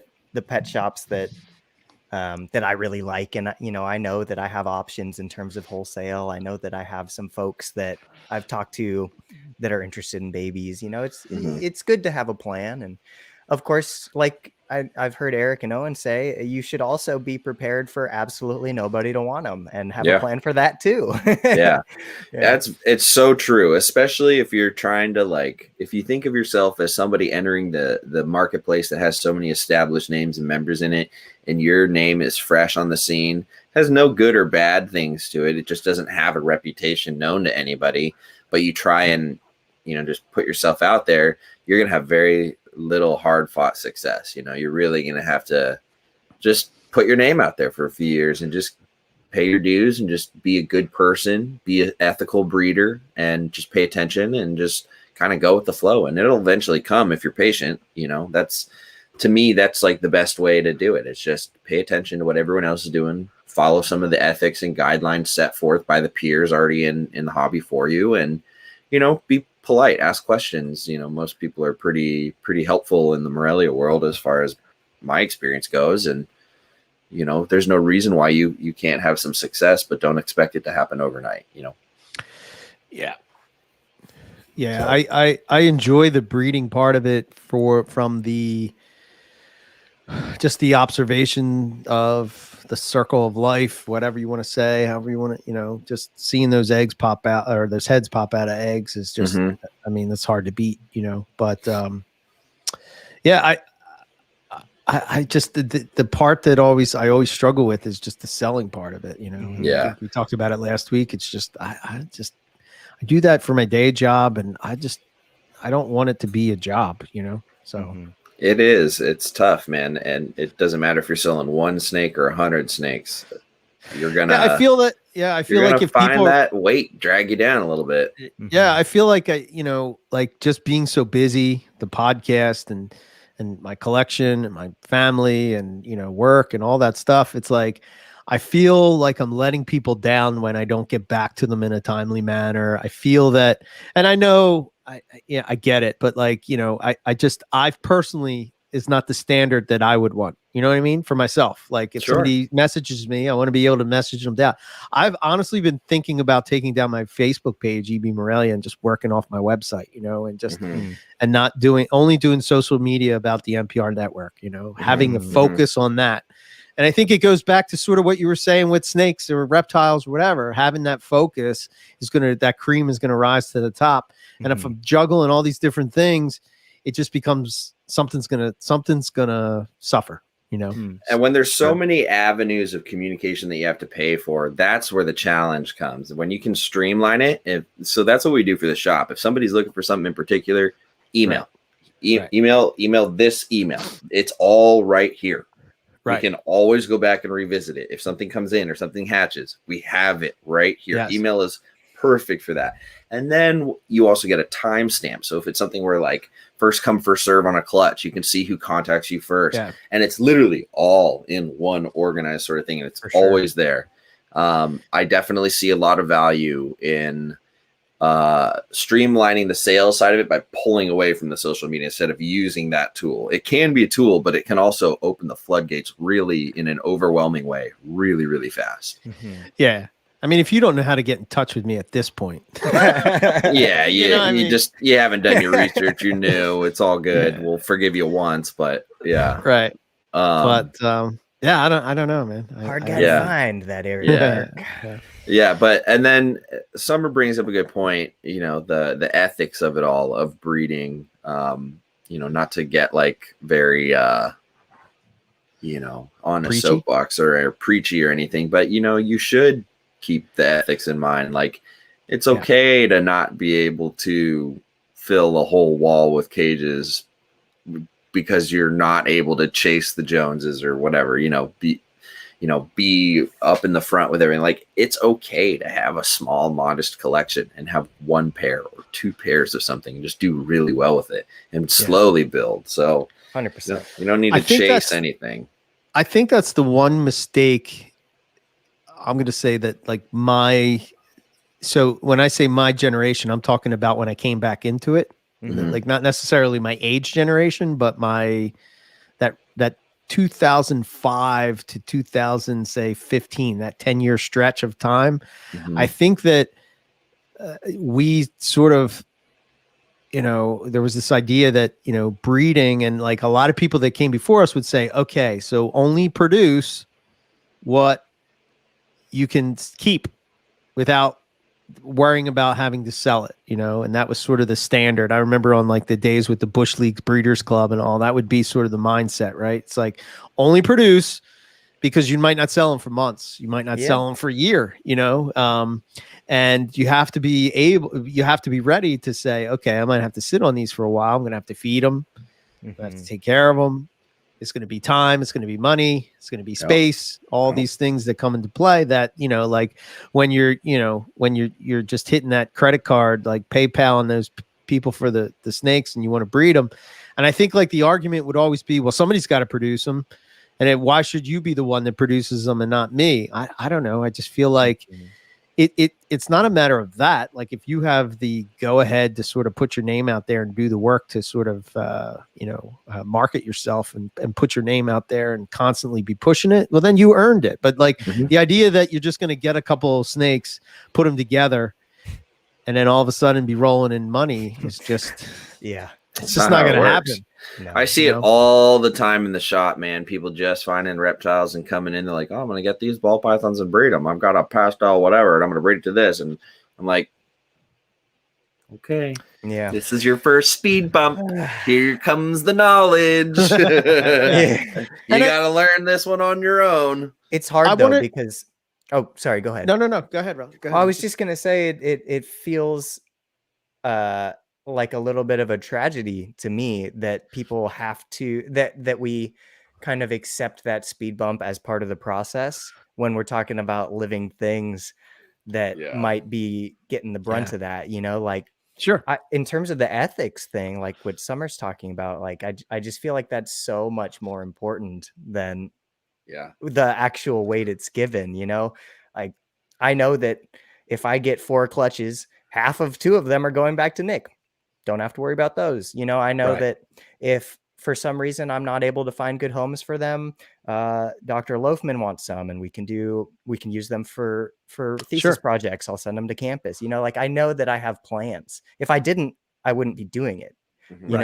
And I like what you're saying, Riley. I saw it all the time at the vivarium. People would come in and just be like, if I bought that one and I have this one, then I can like start my empire and become Jay Brewer rich, right? And I'm like, no, that's not right. That's not how this works. Damn it. That's my rant. Yeah. What I was going to say is that like for somebody that I guess is like considered a carpet python breeder, I guess, if you will, I don't know how else to say that or whatever. And it's just like, I want people to understand that like, the 1 year I moved, I didn't breed at all. This will be the second year I haven't bred. I'm breeding 1 pair. That's it. Right. So like, I don't feel like it somehow negates my knowledge of carpet pythons, like just because I'm not breeding, I don't know. I kind of look at it and it's like, I like to support guys like Nick that does it as a living. Yeah. And like, I don't want to like just flood the market with stuff and have all that out there to where it's like, I'm competing with somebody like that I look up to, so sure. If there's no reason for me to do it, why do it? Exactly. Exactly. Have a purpose in mind. Otherwise, who are you really being fair to? Yeah. So like to me, it's more about ticking off a species, right? I've never done this one. And I like the idea of going back to the roots where you're sort of to your point, Riley, you keep making this a lot, is like, if you're just focused, you're probably going to be more successful, with that whatever. Well, and people are going to recognize it too.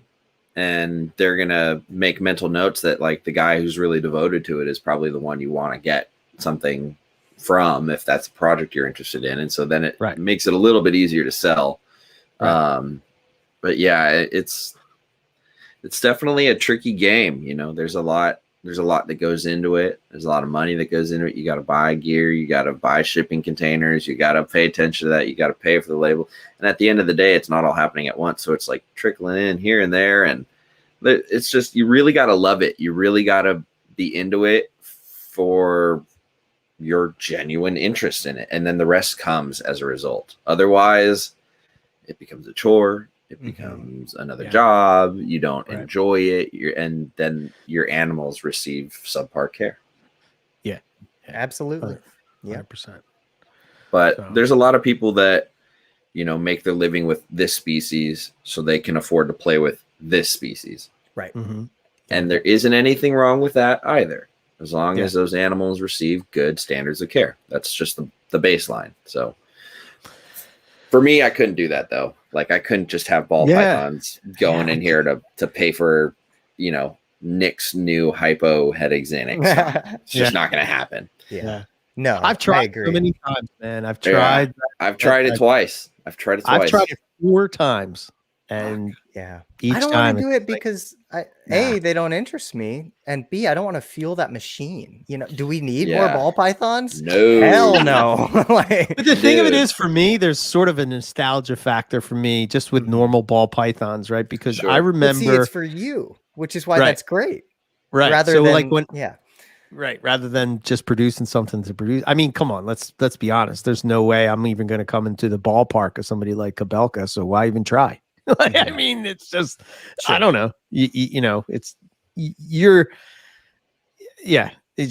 not going to be able to keep up with that, and you're not going to be able to even recreate that, because I think the problem is too many times people try to follow somebody thinking that this is the way to success. But he's a perfect example of somebody who had a vision, and he took that vision and he still continues to build upon that vision. He's growing. He's built. And he's put one foot in front of the other, one brick on top of the next. 100%. So to me, he would be a guy that, I would say is doing the ball python game, breeding, however you want to call it, hobby correctly, like he's continually pushing that envelope, and everything he produces is sought after and going to people that are going to keep it and care for it because he's created such a value behind what he's doing. You know what I mean? Yeah. He's created such a carefully thought out and cared about sort of project with everything he does that, every animal goes to a good home more or less. For sure. So that's the difference, between just randomly breeding something. I guess now is a good time to say I've got a gravid ball python. Oh yeah. Oh yeah. They should. Yeah, she's a normal. Bred to a normal. Nice normals. So I was gonna say, like, when I was a kid, there was a pet shop that was around the corner from me, and they had a ball python. And at the time, right, Burmese pythons were the hot thing, and I had one of those, but you could not find ball pythons, right? It is hard to believe that there was a time in the hobby where ball pythons were hard to get. And I would go there and I would stare at this snake, just stare at it for hours. Like they'd kick me out of the store, like, oh, get the hell out of here, kid, blah, blah, blah. But I'm just like amazed by this python, because here I am dealing with this Burmese python that's like 10 foot plus, and here's this like little version of it, and it's in I don't know, it's just something about it. I don't know if it was just because you couldn't get it. I don't know if it was because when I was a kid that was like the first python I ever held. I don't know, but like there's something about just a normal wild caught, no, it doesn't have to be wild type, like wild looking, wild type ball python that just is like, okay, that's cool, but the big girl of mine, the big normal female, I've had her for years. She's a stunning animal in my opinion, like exactly what nature intended. Black with brown with a little bit of white, like very clean, beautiful animal, healthy as can be. Right. Just a wonderful snake, wonderful animal. And I find that look so much more attractive than a lot of the other morphs and stuff, cruising around and just. Yeah. I was going to say, I thought I saw a fly flying around you. It's a moth. Oh, there you go. Hiya! What did I miss? He's killing moths. Got it. Um, But yeah, anyway. So, yeah, it's funny how times have changed and where people are infatuated with different things at different phases of their keeping and what goes on. And I don't know, if to me, I look at like the rescues and what's being dumped off and kind of like, okay, those are things that too much is either being imported or those are things that are being discarded too much or not valued appropriately. And having worked at places and had ball pythons dumped off or chucked over fences and stuff. For sure. I mean, there's a lot produced. Yeah, there's a lot of demand though. So it's kind of like, why is there this little, throwaway culture sort of still there in some specs? I don't know. I don't know. Man, I remember a few years ago when all the arguing on Facebook was all about, when are you a breeder? What does it mean to be a breeder? And that's like, everybody was like trying to get that label to like validate themselves in it. I remember it was the big argument. It was like, dude, why do you care? Like, stop chasing the label. Just keep your snakes. If you want to breed something, do it. Technically, you're a breeder as soon as you produce something, if we're really getting down to it. But like, why? Yeah. What does it mean to have a label? It was just a label. And I used to get people so pissed off at me. I'm sure there's people that are like, that guy, because I would tell them just to shove it. Like, I would just tell them, like, stop. Who cares? Just keep your damn snakes and like what you like. Like, do what you want to do. And they'd get so pissed off at me. I'm like, who cares? Just a freaking label. Right. So I don't know. It was interesting when I was talking to Richard Ross to line up the show. Right. I'm talking to him and he said that he lost interest in the reptile hobby and moved to stingrays. And I'm sure he'll probably talk about this on the show. But the idea was, and I can remember this time, is that, back in the early days, it was just really about the species, right? And he's like, he was telling me, he's like, a lot of people, they always come full circle. They kind of think, they go through this process and then eventually they come back to that wild type that they fell in love with in the very, very beginning. And I think that's where I'm at. You know what I mean? It's just like, and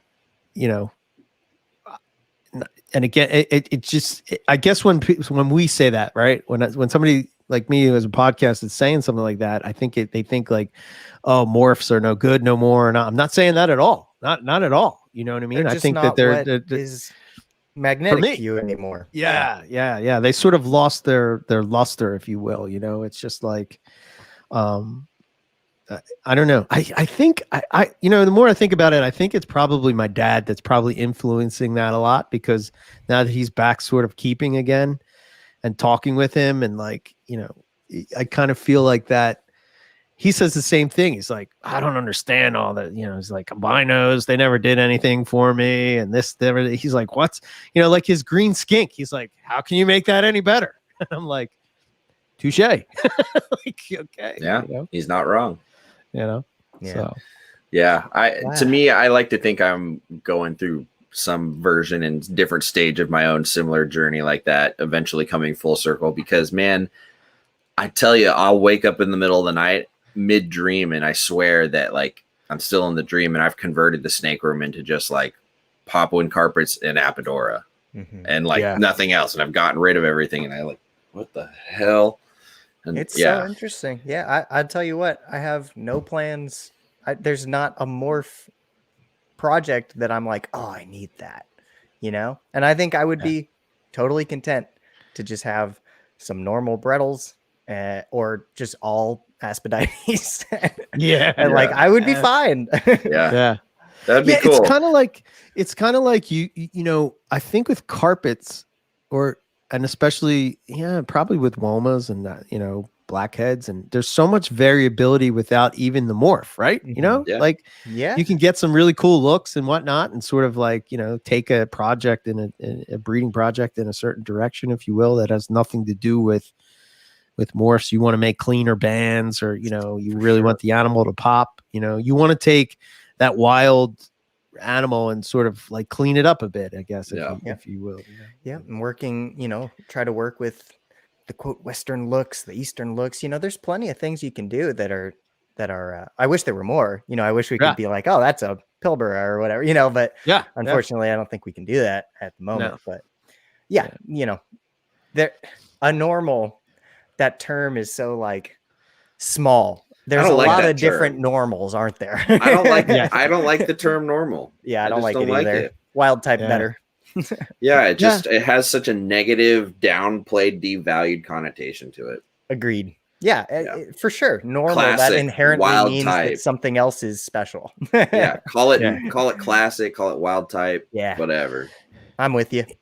Yeah. I think another, just like as I look, I'm going to share this just so as we just so you can see what I'm talking about. But like as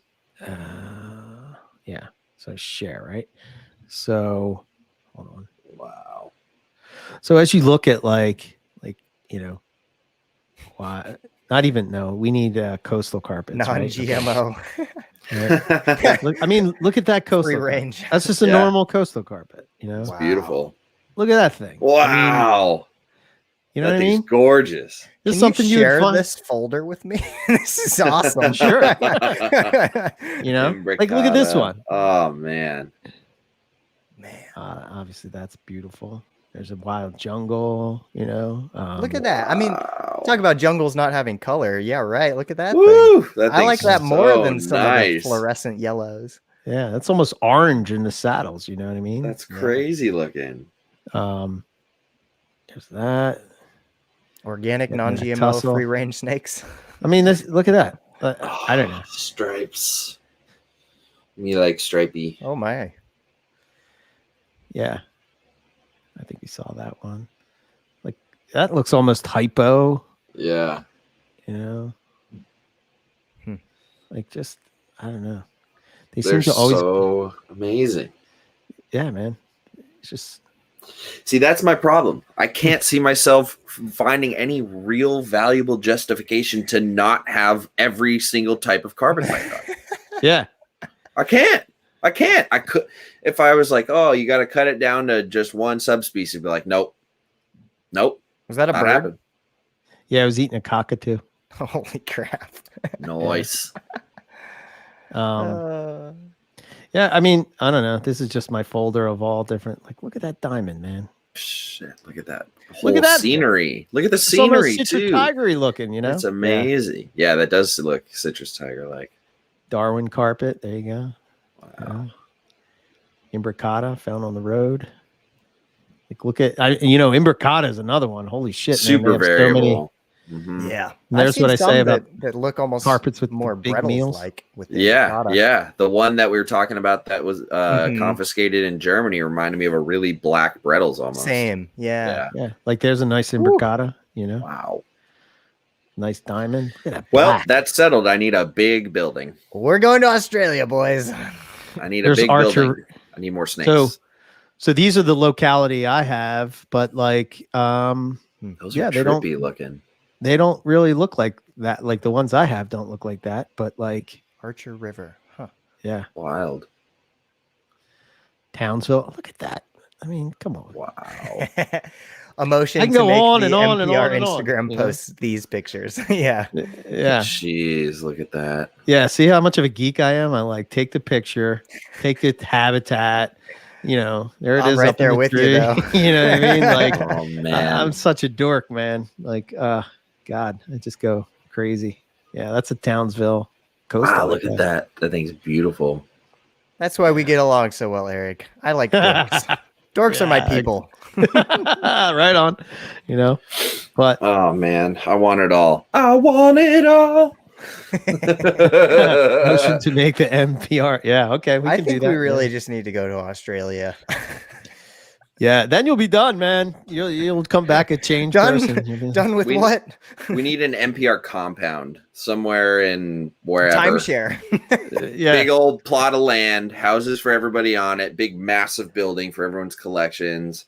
All right. Plug the Patreon. Let's do it. Yeah. Yeah, exactly. There you go. Buy Oh us a cup shit, of it's coffee. 2 hours already. God damn, this is going. Look at that. Look at that. Yeah. It's lunchtime here, boys. Yes. Yeah, it's dinner time here. So Yeah. My weekly Monday sandwich run. Yeah, absolutely. I'm looking forward to it. So, all right. Well, yeah, I guess we'll wrap this up and we'll say thanks for everyone joining. We'll catch everybody next week for this. We're doing it every Monday. And let's see here. I want to give this a shot because Eric, you've been doing it good, closing it out, hitting all the boxes, and I know I can't do it all. I know I can't, but I'm gonna try. you got it. I got believe faith in you. Yes. So, and I do have to use my fingers to count because I'm Bethel. There's the OG. There's Morelia Python Radio, of course. There's this one, Carpets and Coffee. There's Carpet Cliff Notes. Mhm. There's the Field Herping Podcast. Mhm. There's Humans of Herpetoculture. Right. There's Colliebrid Corner. There's the Monitor Keeping Podcast that just came out. Yeah. There's Herp History Podcast. Yep. And then we've got 2 more coming down the pipe, right? That's 8 total. Yes. Yeah. Did I forget any? Did you do the one with the S's? Student of the Serpent. Oh, I didn't. Student of the Serpent, number 9. Okay. Yeah. And then I think that's it, right? Did you say Colliebrid Corner? I did. I almost forgot. I would hope own, you would have. I almost forgot my own show. Yeah. So that's all of them, plus maybe 1 or 2 more coming down the pipeline. And so that's the MPR Network. As far as all of our content and shows, audio-wise go, but don't forget, we are also on YouTube. We are going to be slowly but surely posting a lot of the podcast episodes on YouTube if people prefer to listen to them there. All the podcasts should be available after today on all of your major platforms, including Apple Podcasts and everything. Don't forget to check out our website, Morelia. What is it? MoreliaPythonRadio.com now. Yes. Yep. And then there's the Facebook group, the MPR Network Community Facebook group. And then there's our Patreon page as well. You can either buy us a cup of coffee for $5 a month, or you can join the second tier, which is the inland tier, which is $10 a month, and get to exclusive access to, what did we decide? Once monthly private 1 hour exclusive video chats, Q&A style with the MPR host crew, including Owen, of course. And I think that's everything. For me, you can find me on YouTube under Riley Jimison or on all the socials under Riley's Reptiles. And that's all I've got for y'all today. Nailed it, Riley. Yeah, pretty good, man. 10 Pretty good. points. Record that and just tuck it in the episodes. You know what I mean? Make a little commercial. Hello, I'm Riley for Riley's Reptiles. Oh, we could even film something super eccentric, full of khaki and bad accents. And I'm Lucas, Owen's favorite intern. He'll be in I've got a croc suit actually at the shop, an inflatable crocodile suit. We'll put you in it and I'll wrestle you. Like a really cheap green screen, and Owen just comes out and whoosh. What are the odds we could get Owen to wear a Sasquatch suit? 0. All right. If I probably got him drunk, I probably. Some bribery. Absolutely. Yes, Okay. yes. All right. We'll work on it. I know how to get it. We go to the fiance. Oh, yes. That's how you make it happen. The old bribery squeeze. Okay. Yeah. We're doing it. Stay tuned, folks, because this is going to be some video gold. Perfect. It'll happen. Right. If you want to see my stuff, Centralian Exotics, it's pretty much just blackhead pictures at this point, but I'm going to try to snap out of that soon. But yeah, check it out. Oh, man. Yeah, I'm not going to promote the EB Morelia thing. Just go find MPR and then you can follow us from there. Yeah. If you're here, you've already been following. Yeah. So awesome. Cool. All right. All right. Well, wraps up and concludes another episode of Carpets and Coffee. Coffee's all finished. It's time for lunchtime or dinner or whatever you're eating or whatever you're listening, wherever you are. Eat something, drink something, and maybe slow down on the caffeine because I'm like way too. Yeah. Woohoo! Blast off. Right. Blast Right on. off. Good chat, guys. All right. All right. Thanks, See ya. everybody. Bye. Adios.